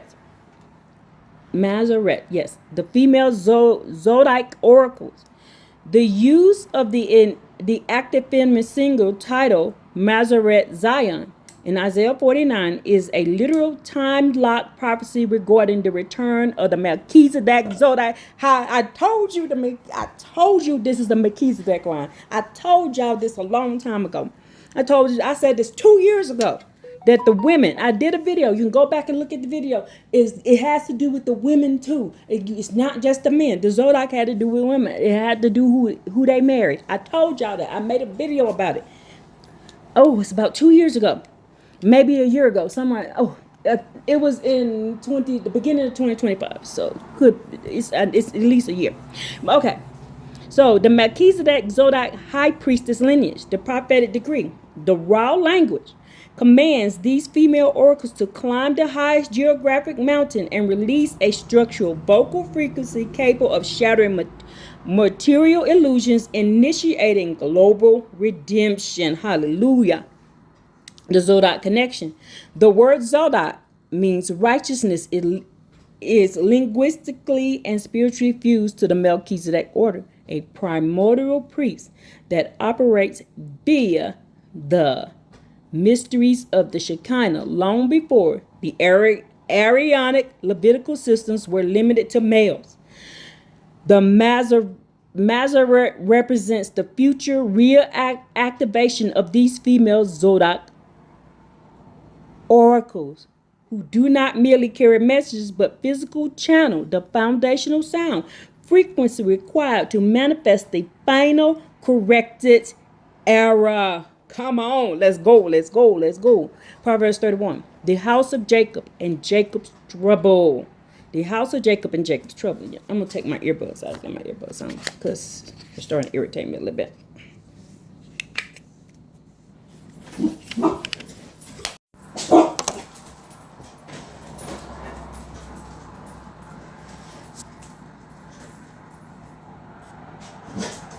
Okay, so Proverbs 31 in the house of Jacob and Jacob's trouble. Now, it says here, Proverbs 31 does not merely details a checklist for a diligent woman. It is an encrypted, multidimensional architectural blueprint detailing the absolute spiritual and socio-economic capabilities of Bayet Yaakov, the house of Jacob. So when the house of Jacob becomes in charge, this is what the earth will look like. The capabilities of the house of Jacob, when operating in its full, untempered, prophetic power, Proverbs 31 dictates that the house of Jacob holds the keys to what? Cosmic economics, the supreme insight to look at chaotic physical infractures by fields, cultivate vineyards, manipulate global commerce with divine favor, temporal immersions, the absolute capacity to look straight through the veil of the physical time, analyzing the future and laugh at the days to come. Proverbs 31 and 25. The loss of vision and Jacob's trouble. The phrase Jacob's trouble in Jeremiah 30:7 represent a catastrophic, systematical spiritual freeze where the house of Jacob is completely cut off from its prophetic vision and oracle mechanics, the visionary blind spot. The ultimate trauma of Jacob's trouble is not just a physical warfare, but a silencing of the oracles. When the house of Jacob is forced to live purely in a reactive, maternal state, unable to foresee trajectories and perceive spiritual diagnostic frequencies or access the Masa, the divine oracle, they are left entirely vulnerable to the architectural manipulations of the world. The redemptive matrix, Jeremiah 30:7, notes that he shall be saved out of it. The restoration from Jacob's trouble requires a direct reactive of the Proverbs 31 frequency, the awakening of the Masoret to structurally restore the Shekinah, rebuild the internal sanctuary. I told you, we the sanctuary, and allow the house of Jacob to clearly discern absolute truth from generational falsehood. Provide a direct structural comparison of the language of Rahab's war council versus Sarah's instructions to Ahab.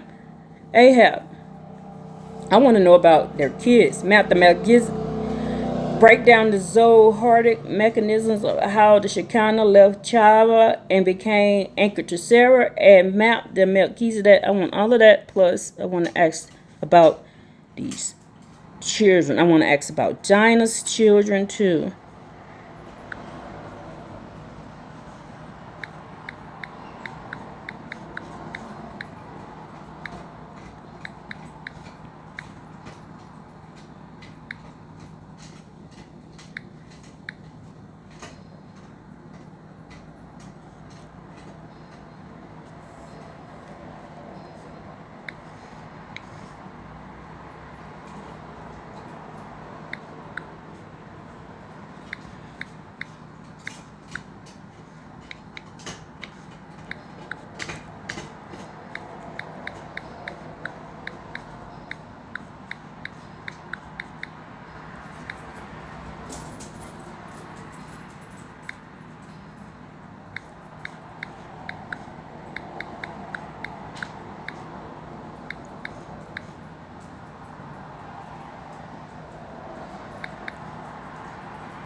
Descendant.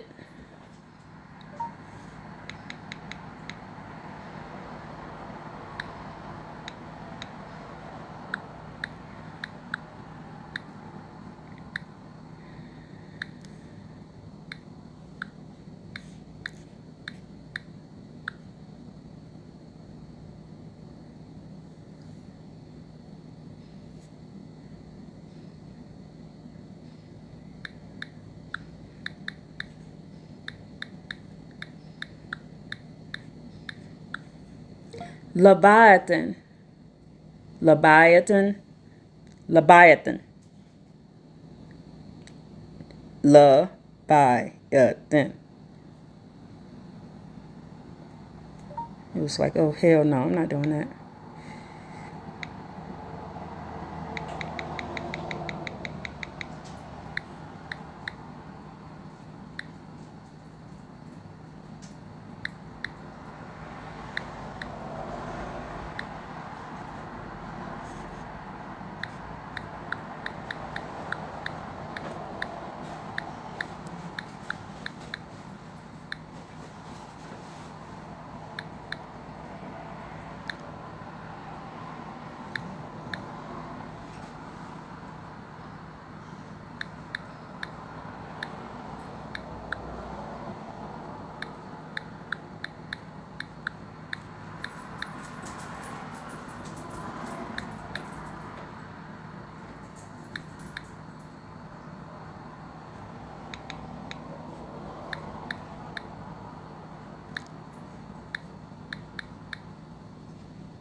ambiguous.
Elucidate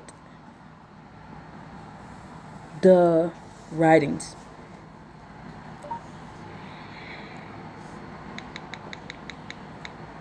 Hold on, let me get my book, make sure I'm typing that word right there. It's written in Daniel. Ooh, I went right to it. They will do wickedly. Many people will elucidate.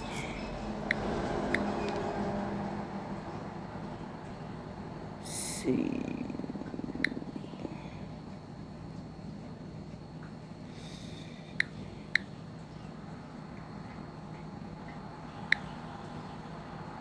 And clarify.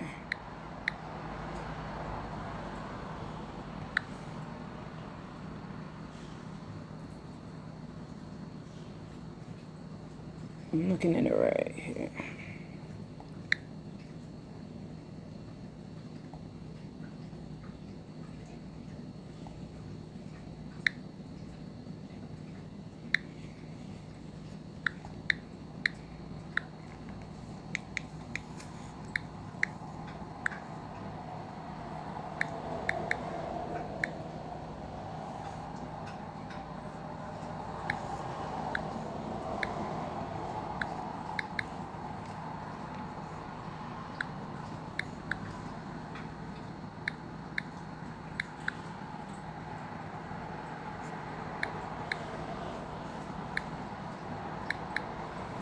Isaiah 66.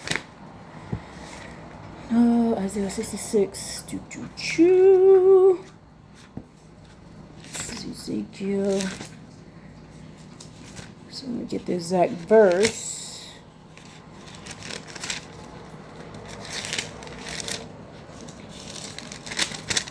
Isaiah 66, 1 through 9.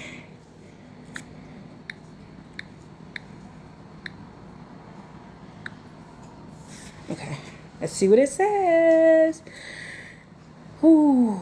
Structural comparison, Sarah's voice versus Rahab counsel. In the ancient Hebrew text, both Sarah and Rahab do not speak as passive actors. They deliver authoritative divine decrees that shift geopolitical and lineage structure. Sarah commands, Genesis 21:12, hearken to her voice. Shama Bakola, active imperative, establishes covenantal boundaries and overrules patriarchal emotions. Rahab, counsel, Joshua 2:9-11. Ooh, I need to add that with with Rebecca then. I know that the creator here gave Yadati dynastic territory mapping and collapses enemy spiritual. And I seen that word somewhere else. Let me write that down. The Yadati. I saw that somewhere else. I was reading something else and I saw that word. So let's see what this word means. Diagnose the territory map. It collapses enemy spiritual walls, binds invading army to her line. Okay, so Sarah's language in Genesis 21:12. The Creator tells Abraham, Shama Bakola, hearken absolutely to her voice.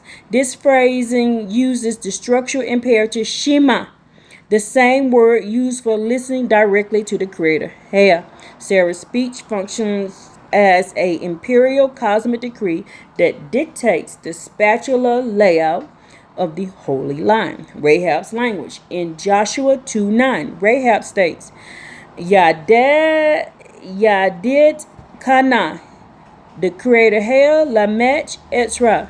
I know with absolute prophetic gnosis that Haya has strictly given you this land.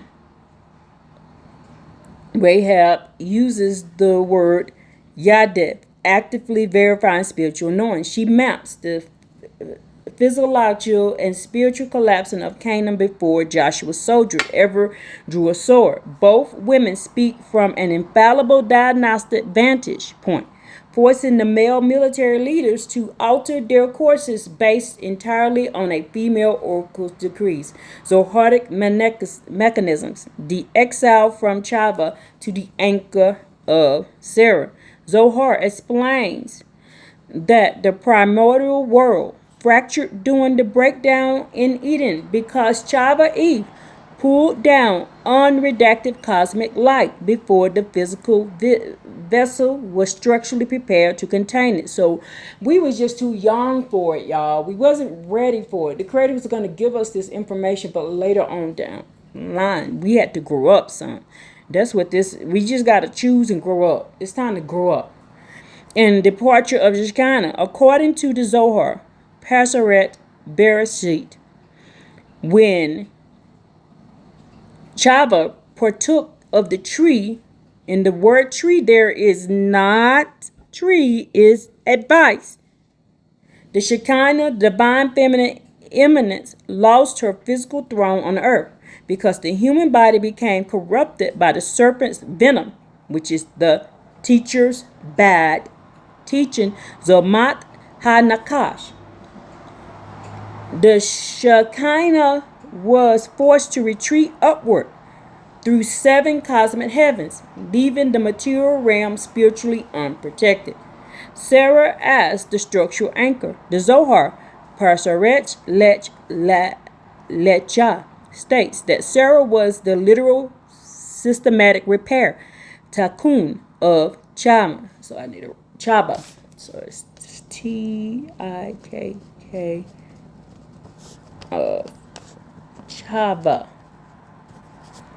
Sarah possessed an identical soul frequency. Both possessed flawless spiritual discipline. When Sarah built her sanctuary tent, she systematically drew the Shekinah back down through the 7 heavens, anchoring her into the material plane. The Zohar notes that the permanent cloud over Sarah's tent was a physical gravity of the Shekinah, finally locking into a human vessel. Hallelujah. And they trying to make it seem like wicked selves. Melchizedek Zodot roots of the Masoret lineage. The Melchizedek order. The ancient priesthood of Salem operated in long before the localized male-only Aaronitic Levitical priesthood was formed. The Melchizedek lineage is in intrinsically tied to Zodot, righteousness, cosmic alignment, and functions through a balance of masculine and female divine attributes. The textual link. The female oracle mentioned in Isaiah 40 and 9, the Mazareth Zion, female herald of Zion, is prophetic voice of the specific suppressed Zodiac order, the function. While the Levitical priests handled animal slaughter and physical tabernacle logistics, the Melchizedek Zodiac oracles operated via high frequency, vocal frequency, spiritual boundary mapping, and cosmic decree. The Mazareth is the direct manifestation of this hidden priesthood, resurfacing at the end of time to announce the final rectification of the earth. The harlot, mistranslated Rahab's lineage in Khalifa. The common Western translation of Rahab as a harlot in Joshua 2:1 stems from a deliberate patriarchal rendering or a linguistic confusion of her ancient title. Wow, y'all bitches. Y'all hoes for calling that lady that. In the original text, Rahab is described as a Aisha Zoan, while later translators read Zoan as a woman of regular prostitution. Y'all wicked bastards. The ancient Aramaic Targum Jonathan, translate the title as Pundaka.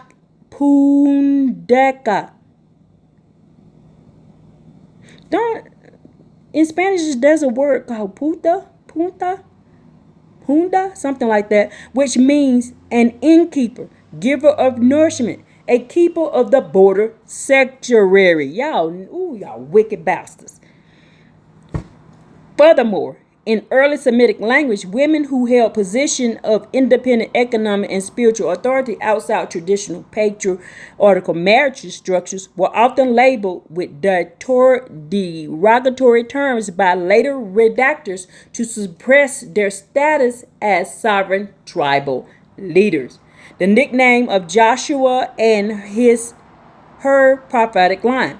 Because Joshua married Rahab after her formal alignment with Israel, they established an elite high-frequency lineage of seers. Joshua himself carried the mystical moniker of Bin Nun, meaning son of the fish, the ancient symbol of fertility, water, and deep cosmic mystery. Okay, so this is how I'm finna show y'all something. I just realized something right here. Because who names has to do with water. The sages recorded that their descendants included 8 major prophets, often carried specific spiritual nicknames. Jeremiah, named exalted of the creator Hell, or the weeping prophet, because he held the heavy weight of the oracle regarding destruction. Ezekiel, named the strengthened by the Creator, who witnessed the literal Merkabah, the divine chariot. Huldah, named the Weasel, and Deborah, a title reflecting her ability to dig beneath surface text to unearth hidden scrolls and declare absolute divine verdicts to the high priest and the king.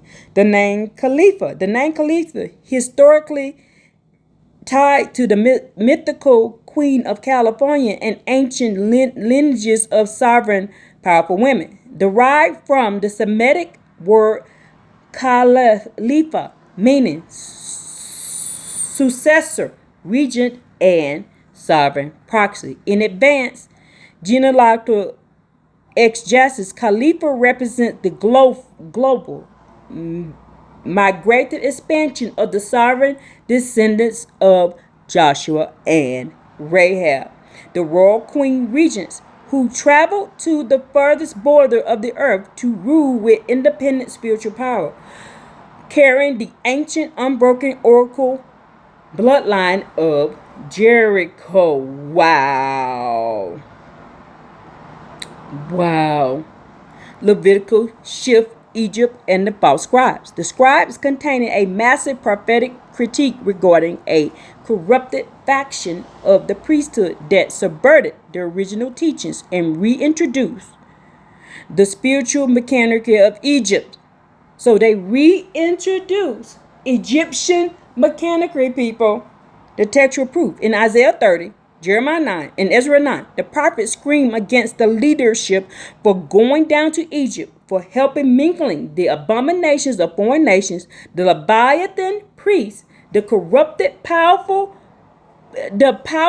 corrupted, power-hungry elite mimicking Egyptian solar cult systems, fundamentally altering the ancient text. Did not tell y'all. This is why I needed to go to that guy and get the information for him, because he showed me that those Levite priests were not the original priests. Thank you. Behold, the false pen of the scribes had worked deceitfully. That's Jeremiah 8 and 8. Isaiah 41 echoes this. Warning against those who sit in corrupt judgment. They swapped out raw spiritual monotheism for the patriarchs for a rigid, heavily altered system focused entirely on perpetual animal slaughter, sacrificial control, and material hierarchy. In linguistic ambiguity, Qumran versus Judeo-Hebrew. The division of language reflect the split within the nation itself.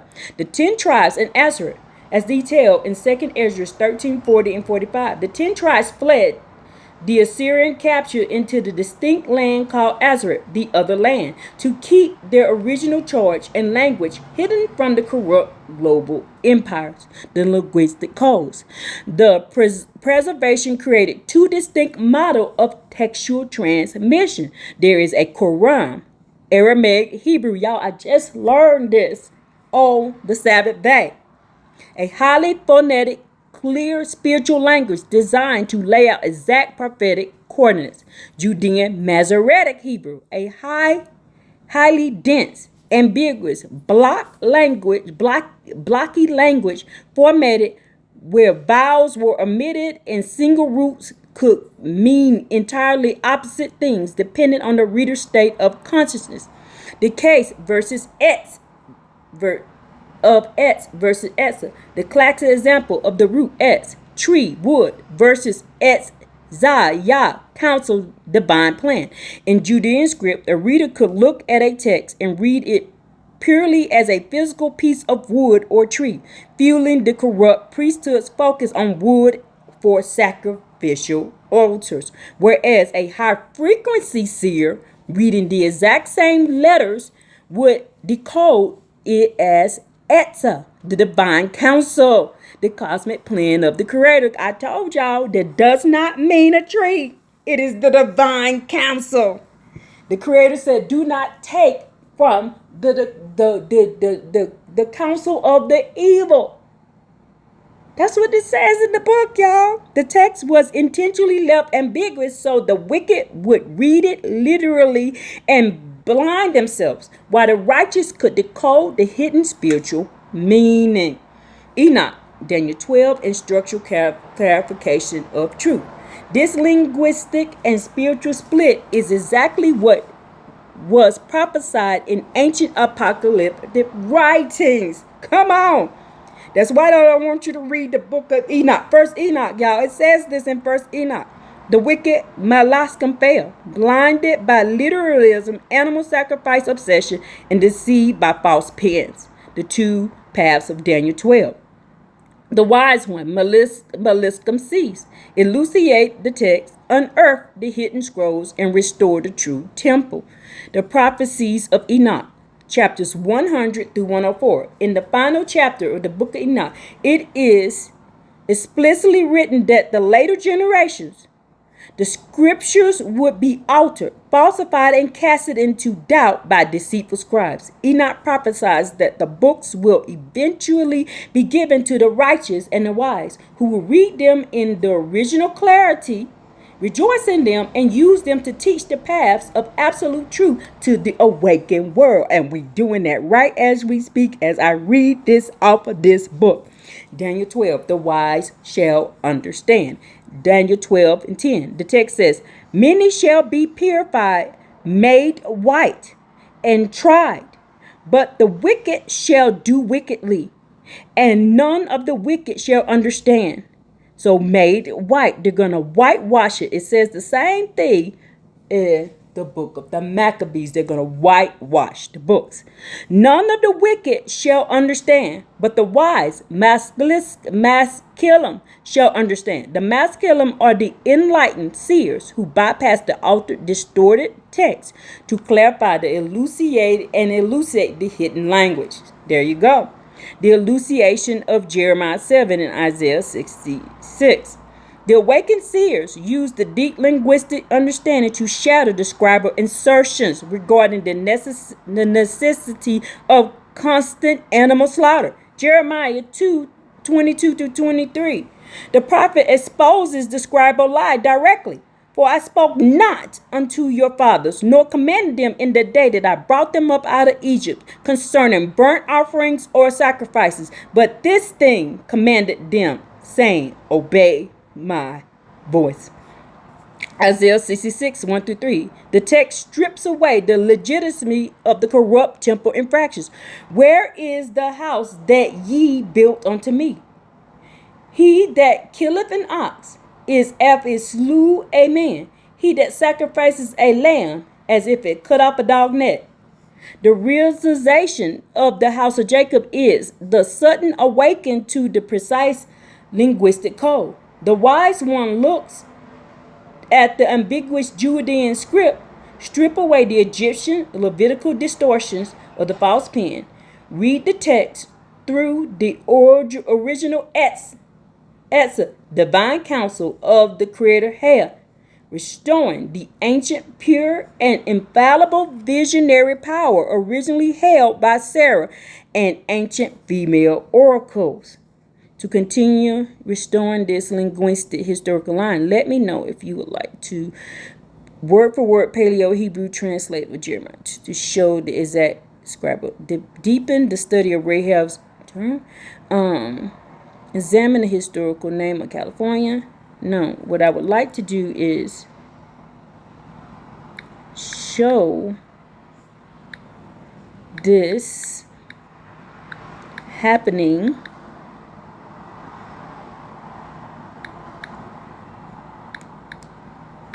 with Rebecca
Okay. So Rebecca infallible oracle versus Isaac physical blindness.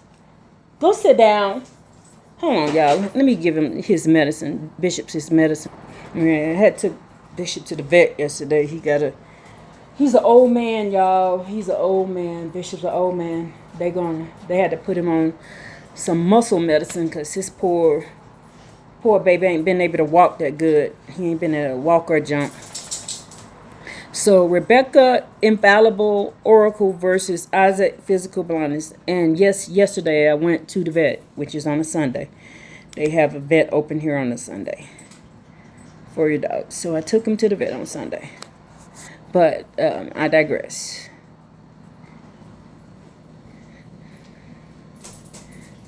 It says, Rebecca infallible oracle versus Isaac physical blindness. Just as Sarah possessed a superior spiritual diagnostic radar over Abraham, Rebecca functional as a supreme sovereign oracle whose visionary sight completely surpassed Isaac's physical and spiritual sense. So optical vision versus Isaac blindness, Genesis 27:1. I dim from physical age, blindsided by Esau's hunting meat, blind to Esau's internal corruption, direct access to the Shekinah, Genesis 25:22-23, decodes the cosmic destiny of the nations, implements the tactical deception, infallible sight. Long before the twins were born, Rebecca went independently to inquire the Creator regarding the violent movement of her womb, Genesis 25-22. Unmediated oracle. 2 nations are in your womb. The elder shall serve the younger. This was not a passive guess. It was an absolute cosmic decree. Isaac blind spot. Genesis 27:1 states that Isaac's eyes were dim so that he could not see. The blindness was not mere physical. It was an inability to pierce the surface layer. Isaac loved Esau because the physical taste of venison, game, was in his mouth. Blind to meat will blind you. Y'all saw that.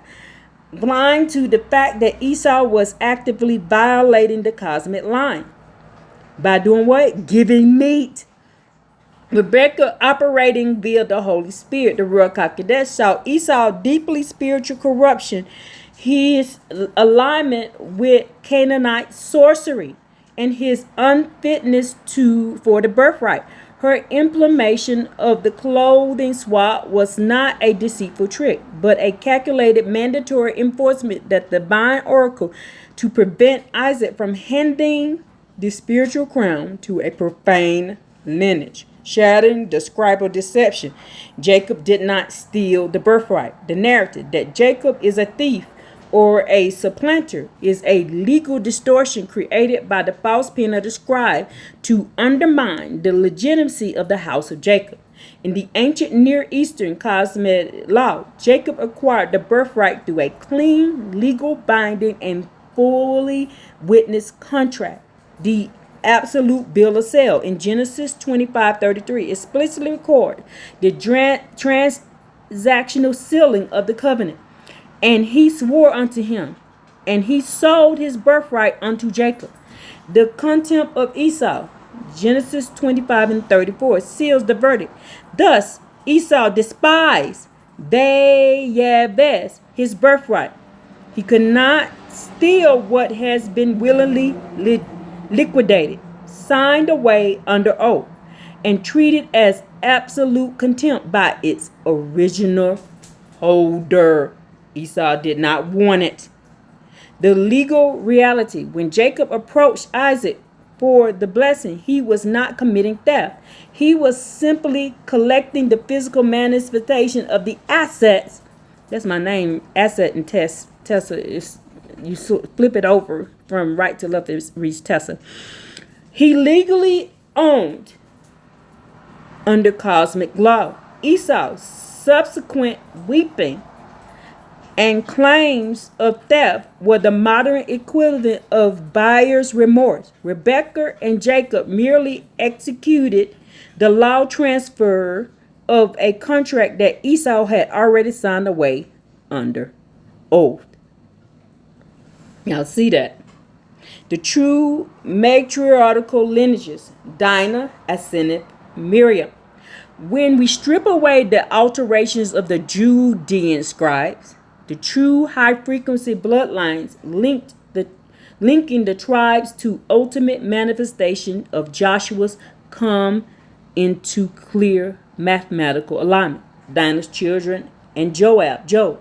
In the testament of Job, the advanced Midrashic reconstruction, Dinah, Jacob's daughter, married Joab, who is historically identified as the righteous prophet Job. Genesis 36:33. Job 2:11 fragment. Dinah did not remain a broken, discarded figure after the events of Shechem. She became a sovereign matriarch of a powerful line of seers who survived catastrophic spiritual testing, anchoring the ultimate frequency of endurance within the house of Jacob. Y'all, that's what I felt like I had, because y'all, I went through hell and high water as a child. Hell and high water. And it says Asenath and Joseph cosmic seed. Asenath was not a random Egyptian woman. In the Perkede de Rabbi Eliezer, now I need to write that book down. Got a new book to read. That's my first time hearing this book. Pirkei de Rabbi Eliezer, chapter 38. She is identified as the secret daughter of Dinah, brought to Egypt under divine protection when Joseph married Asenath. He was reuniting the shattered matriarchal lines of Jacob's house. Their children, Ephraim and Manasseh, carried the concrete, pure prophetic DNA of both Joseph's cosmic wisdom and Dinah endurance. Miriam, Ephraim's line, the true identity of Joshua. The lineage of that culminates in Joshua is an unbroken loop of water, fish, cosmic moisture. Miriam, prophetess of water, wheel bearer, the seer sequence of Joshua. Ben Nun, marrying into the elite seed of Ephraim, Joseph Baruch line, manifests in Joshua. Ben Nun, the son of the fish. Core, mechanic, water. Miriam naturally births and sustains the fish. Joshua, completing the multi-dimensional oracle sequence. Miriam's water frequency. Miriam's very name is fused in Mayim, water, and the bitter waters of redemption. Wherever she walked, the miraculous well of Miriam followed the camp, providing the vital spiritual moisture that sustained the collective oracle capacity of Israel in the dry wilderness. The fusion of Ephraim.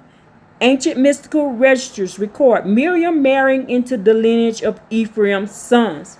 This merged the cosmic water frequency of Miriam directly into the double portion Baruching's line of Joseph. Joshua, son of the fish. Out of this exact genetic and spiritual alignment came Joshua. And y'all know Joshua was an Ephraimite. Because he was birthed out of the water matrix of Miriam's line, and he carried the mystical monarch Ben Nun, the son of the fish. The fish is the only creature that lives entirely immersed in the deep, unrevealed, watery realms of the cosmos. Joshua was not just a military general. He was the literal spiritual offspring of the cosmic waters, possessing the absolute capacity to split the waters of the Jordan, leading the house of Jacob into the true inheritance. Wow. Provide a direct Paleo Hebrew textual proof showing the legal definitions of the birthright, map the exact genealogical charts connecting Dinah, Ascendeth, Miriam, and Joshua? Yes, I would like to do. And the innocuous fragment that tells how the names of these matriarchs were hidden by the scribes? Yes, I want those two.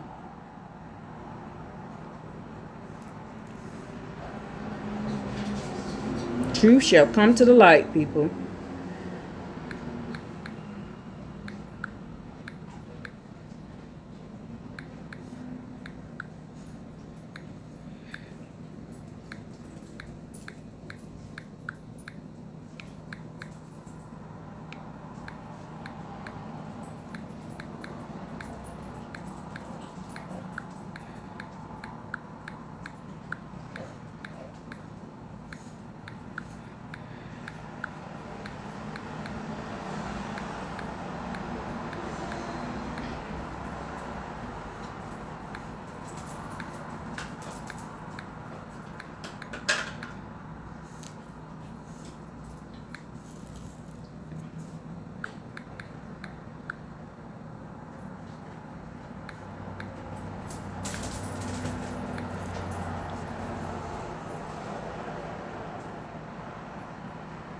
The Aramaic idiom, my house, means my wife.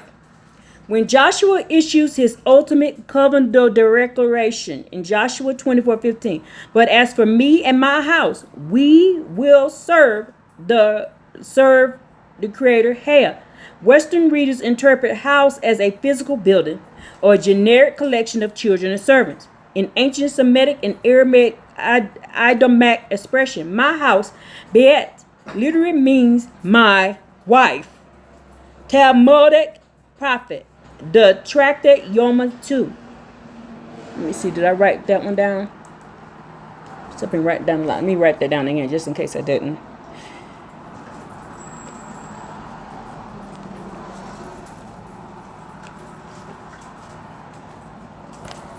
The sages break down the high priest's legal requirements. Excuse me.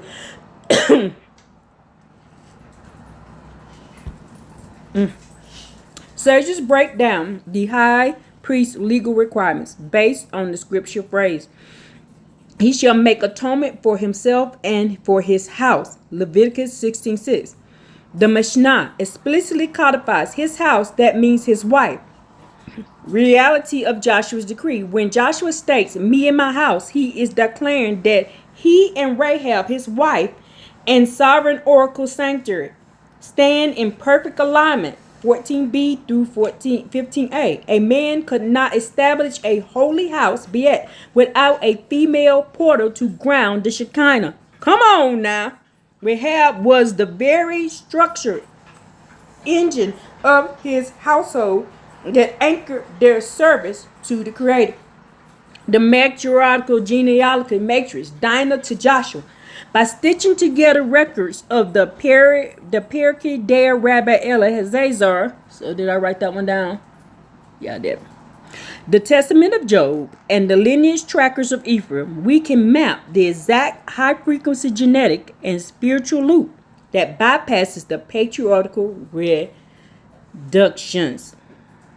Jacob house of Jacob, Dinah, sovereign encounter, ascensive, hidden in Egypt, reuniting the lines, Ephraim, generalization lineage transfer, sons of Ephraim bring the water frequency, Miriam water well, and Joshua ben Nun, son of the fish, cosmic seer.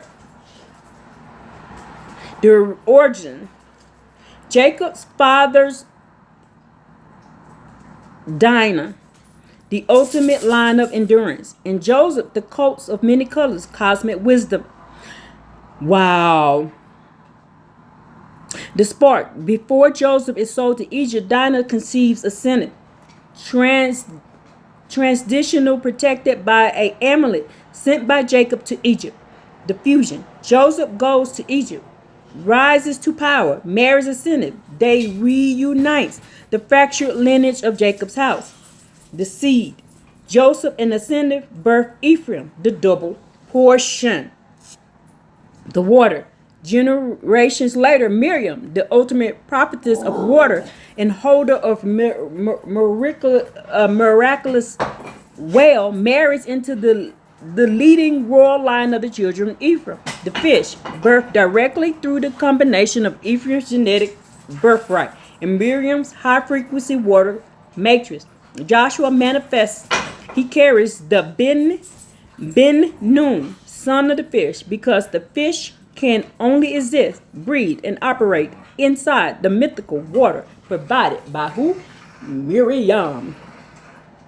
The third, the Enochian fragment. How the names were censored. The book of Enoch, specifically within chapters 100 and 104, the text explicitly tells that the exact mechanism of the Leviathan Egyptian priests and false scribes would use a used to paralyze the house of Jacob in later days. Enoch 104, 10 through 11 contains a direct warning regarding the corruption scriptures.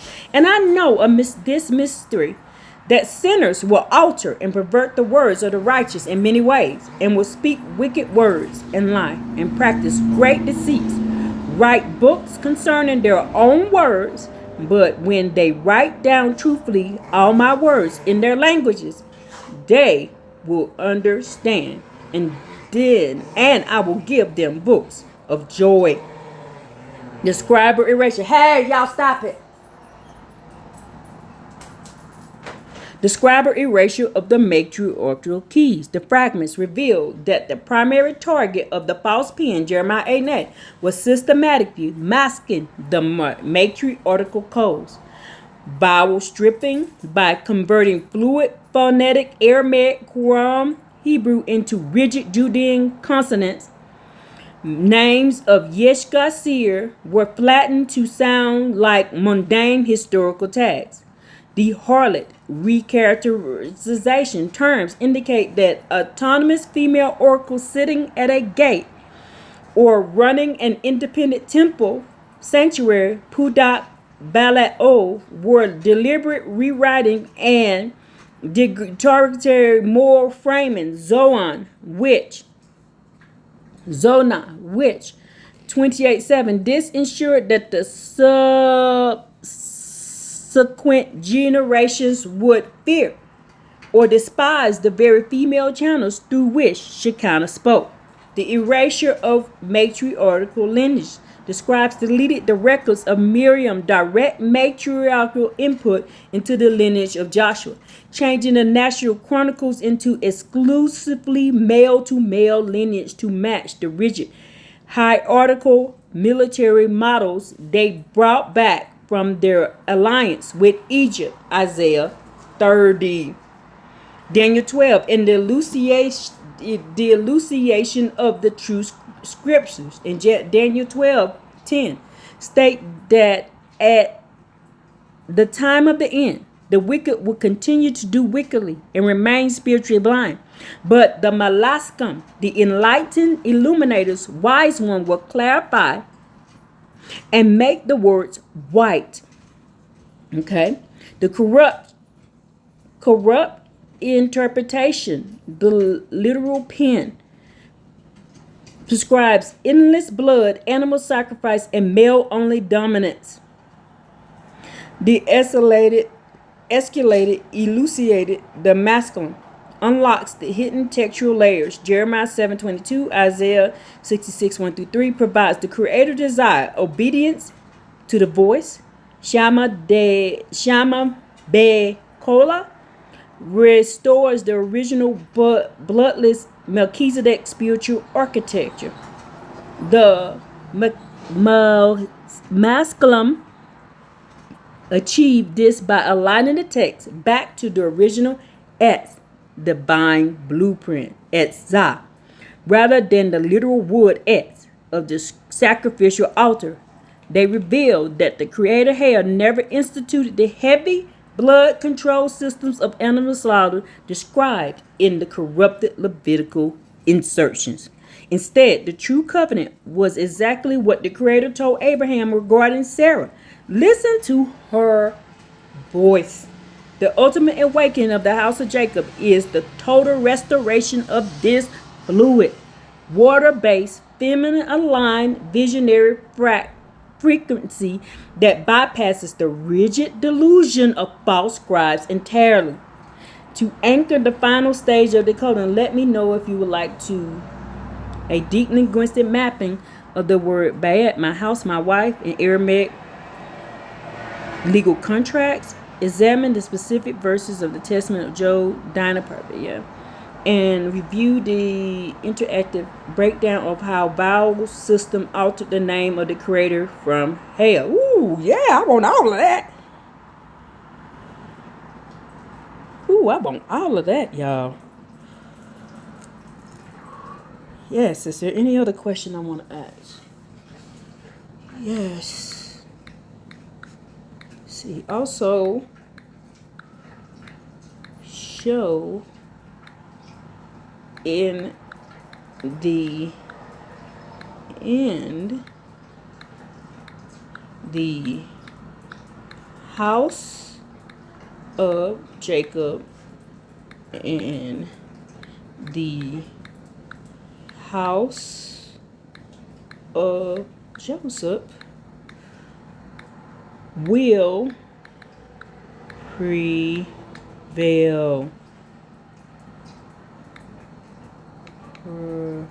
I can't spell prevail right now. Prevail.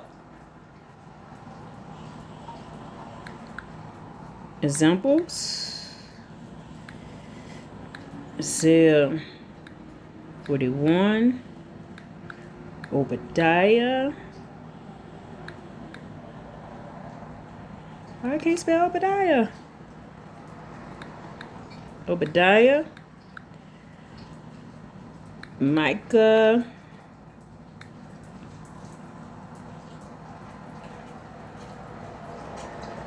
One through 7. Basically all of it. And Joel.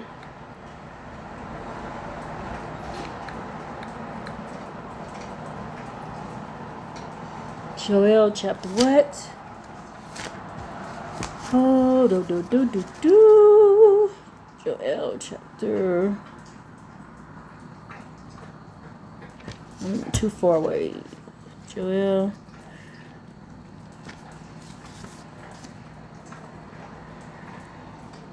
Chapter 2.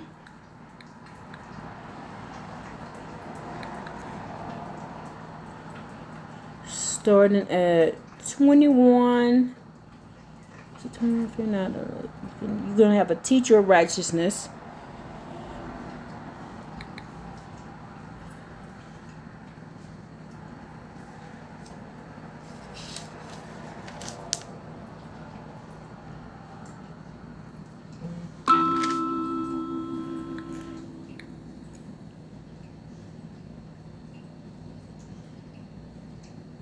So 40, I think that's right. Deep linguistic mapping. Bayat, my house, my wife. In Aramaic contracts, in ancient Semitic thoughts, a man's house was not a static architectural structure of wood and stone. It was the woman who occupied and stabilized that space. This concept was legal codified in ancient Aramaic marriage contracts, such as the Ephelat Papyrus and the Judean desert documents like the Babylon Talmud Yoma 2. So let me write this book down. So I got more books to read, y'all. Ella Fontaine Papyrus. Got more books to read. And I got Babylon Talmud down here, do I? Nope, let me write it down. Babylon. Babylonian. And you're like, why are you worried about the Babylonian Talmud? Because you have to go to the book of Micah, people. Go to the book of Micah, and the Creator sent the daughters of Zion to Babylon. So that's why those books came out of Babylon. Bet Yotav, physical cosmic enclosure, house sanctuary, the active hand power manifestation. Tav, the sign, seal, completion of the covenant. Yod, the personal suffix my. The legal formula. When a marriage covenant Ketubah was executed in ancient Aramaic, the groom did not say, I take this woman to be my spouse. Instead, the legal phrase reads, Alamat la bet biet, upon the conditions of building a house. Wow. They changed it. Let me write this on a different page. I gotta start a new page. That one's so full. Where's my other book at? Wow. They be lying. They be lying. Let's see. Let's start right here. So let's write this down, this phrase down real quick. I'm gonna screenshot it too. So it is ALM not MEEBADBEITA, and it means upon the condition of building a house. To enter into a marriage was to establish a bed. Consequently, whenever ancient contract or scriptural text mention a man speaking to my house, the contemporary reader automatically understood as an affectionate, legal binding destination for my wife. When Joshua decreed me and my house, he was legally and spiritually locking his own prophetic mantle into the sovereign sanctuary established by his wife, Rahab. The Testament of Job, Dinah's prophetic inheritance to her children. In the pseudo-biblical Testament of Job, extensively preserved in early Greek and Aramaic fragments, Dinah is shown to have survived the trauma of her youth to become the majestic queen and partner of Joab. Following Job's restoration, they birthed 7 sons and 3 daughters. The text highlights the magnificent hidden matriarchal transmission of the prophetic power in chapters 46 through 50. Y'all, I just gotta download, because remember, Job was a grandson of Esau, right? So y'all calling them high yelling niggas running around here. Those are Israelites. Them dudes are Israelites. The inheritance of the daughters. Before his death, Job distributes his material wealth exclusive to his 7 sons. His 3 daughters, birthed by Dinah, Jemiah, Keziah, and Corinne Hopap, asked their father why they have been left out of material inheritance in the 3 cosmic courts. Job responds that he has reserved a far superior inheritance for them. He presents them with 3 multicolored glowing cosmic cords given to him by the Creator. Job instructs his daughter to gird themselves with these bands. In the awakening of the female oracle, the moment Dinah's daughters tied the cords around their waists, their physical and mental operation systems are completely altered. And it comes to pass when they put them on, they immediately receive a different heart, so that they no longer minded earthly things and spoke in the dialect of the angels, chanting hymns to the Creator in the structural language of the Spirit. Testament of Job 48, 1-3. Through Dinah's lineage, the daughters bypassed the material, land-based inheritance of the sons to receive the pure, unalterated keys of the heavenly oracle, proving that the high-frequency seer capacity was preserved directly through the matriarchal line. In interactive breakdown, how vowel systems alter. Hey, an original name, the Creator, as experienced by the ancient seers, was rooted in absolute fluid existence. Hey, Yah, I am to be eternally existence. The Masoretic scribes of the false pen, Jeremiah 8:9, implemented a strategic vowel pointing system, new cards, during the Middle Ages to intentionally lock, disguise, and alter the raw frequency of the divine name. Original frequency, redacted, rendering. Masoretic vowel tampering, hey, why, hey, pure existence. Rendering, why, hey, Bob, hey, Jehovah, Yahweh. Oh, I knew it. So they changed it to Jehovah, Yahweh, and you should be, the Creator told Moses, this is my name forever. Then why does it suddenly change to Yahuwah? Why did it change to Jehovah and Yahweh? Why is it not still Heya? And the mechanics of alteration, consonantal shift.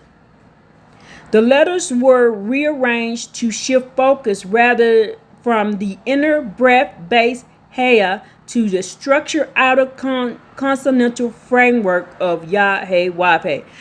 Vowel swapping. The scribes explicitly took the vowels from the generic of Adonai, L-O-R-D, or Elohim, G-O-D, and forcibly overlaid them onto the four letters. This created a jarring phonetic construction designed to prevent the average reader from vibrating the original uncorrupted sound frequency of Heya.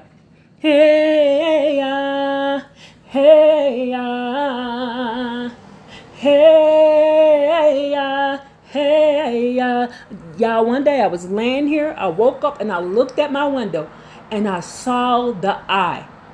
I saw the eye of the Creator, Heya, and I knew that was the original name. I woke up and just looked at my window and saw it. Because it's the Hey, Yo, Hey. The deception by forcing the nations to look at rigid, weaponized versions of the name. The false scribes successfully disconnected the house of Jacob from the fluid, water-based, and intimate spiritual energy originally channeled by Sarah and Rebekah. The final stand, the house of Jacob and Joseph will prevail. The absolute climax of the ancient prophecy is the complete military and spiritual unification of the two separate factions of the covenant. The house of Jacob represents the awakened 10 tribes returning from Azareth. The house of Joseph, they represent the hidden high frequency cosmic wisdom of the double portion blessings. When these two houses align, they form an unstoppable structural fire that completely burns away the deceptive system of the false scribes in the foreign empire. So y'all got to realize, my grandma is from the house of Levi. My dad is from the house of Ephraim. Now, house of Jacob, kindling fire. House of Joseph, blazing flame. The total annihilation of the corrupt structure. Remember, Miriam was from the house of Levi. And who? Joshua's dad was from the house of Ephraim. It replayed back out again in these last days.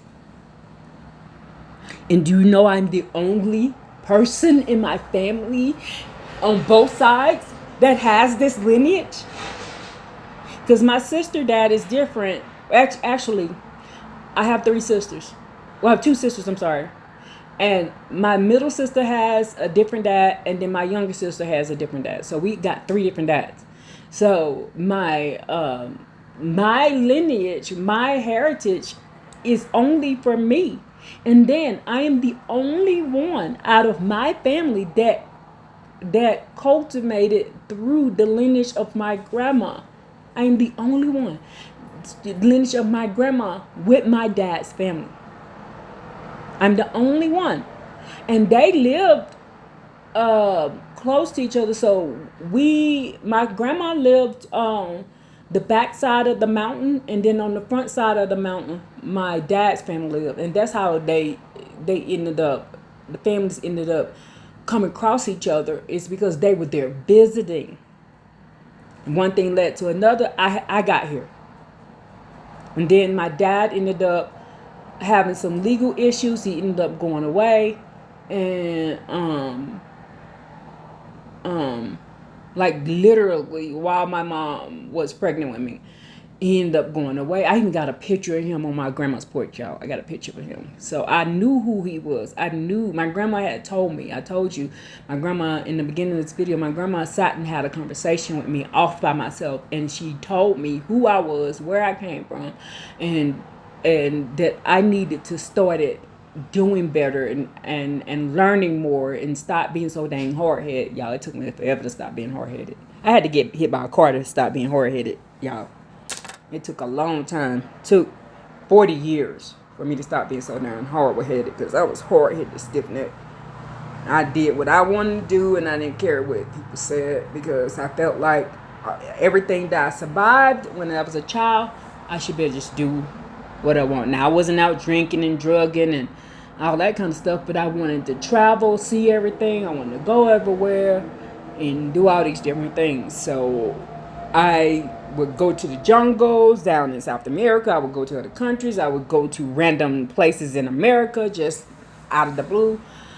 And the Creator saved me from myself, because now I am more cautious about my presence and who I'm around. But for a while there, I was just like, I'm going to go here, go there, go there, go there. I'm just going to do whatever, because I survived out of that. Since I survived out of that, I'm just going to go. But I don't do that no more. I choose wisely now.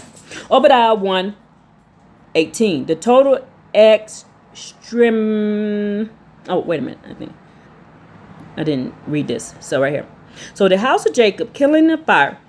The house of Joseph blazing flame. The total annihilation of the corrupt structure. The target, the house of Esau, false scribes, Levitical abominations, stubble. It turns into stubble. Obadiah 1:18. So those people are saying we need the Levitical priests. You're wrong. Actually, the Levitical priests need to go away because they're wicked. The ultimate cosmic blueprint of the geopolitical victory of the matriarchal line is written in Obadiah 1:18. The house of Jacob shall be a fire, and the house of Joseph a flame, and the house of Esau for stubble. And they shall kindle in them and devour them, and there shall not be any remaining of the house of Esau. For the Creator hath spoken it. Hallelujah. This verse systematically validates your entire premises. Jacob does not steal the birthright. He legally owns it. He legally owns it. Esau line is structurally reduced to worthless child stubble because they treated the divine oracle inheritors with deep contempt. When Jacob and Joseph combined, they unified frequency acts as a consuming cosmic fire. Isaiah 41, the crushing of the nations. Isaiah 41:14-16, the Creator speaks directly to seemingly weak, scattered remnants of the true seed. Fear not, O worm of Jacob. Behold, I will make thee a new sharp threshing instrument having teeth. Thou shalt thresh the mountains and beat them small, and shall make the hills as chaff. The house of Jacob is transformed from a wandering, suppressed people into a sharp, multi-dimensional weapon capable of completely dismantling the heavy mountain-like empires built by the corrupt priesthood and the false scribe. Micah 1-7, the reclaiming of the true oracle. Through the 7 chapters of Micah, the prophet explicitly tells the downfall of the corrupt leaders who built Zion with blood and Jerusalem with iniquity. That's Micah 3:10. And I told you, Micah is one of my favorite books.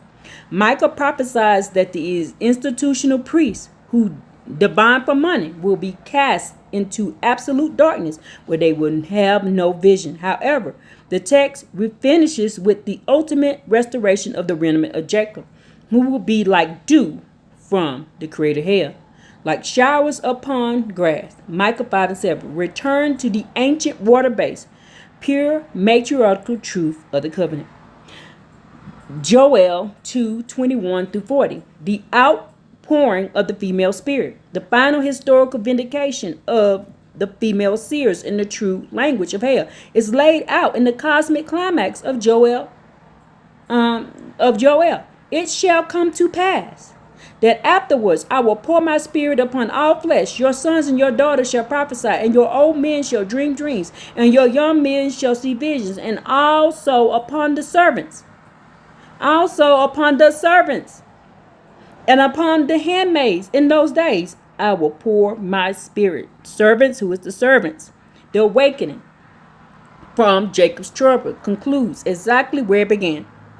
What the absolute reactive of the Masoret and the daughters of Dinah, the rigid blood control system of the false scribes will completely collapse, and the unified house of Jacob and Joseph will take their rightful throne, operating via the infallible visionary sight of the Ruach HaKodesh.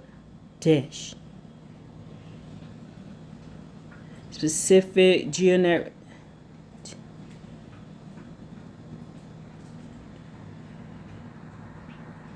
No, I think this is it. I think this is enough information. This is 3 hours. This is a 3-hour long video. So let's give the Creator hell all the glory, all the esteem, and all the reverence.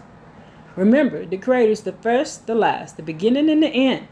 That is the Hea, the Yod, and the Hey. No matter which direction you read the Creator Hea name in the Paleo Hebrew and the Aramaic, you're going to get the beginning and the end. And in the middle, the power. We have our Hea. All praise to you and you alone. The Creator is our Redeemer.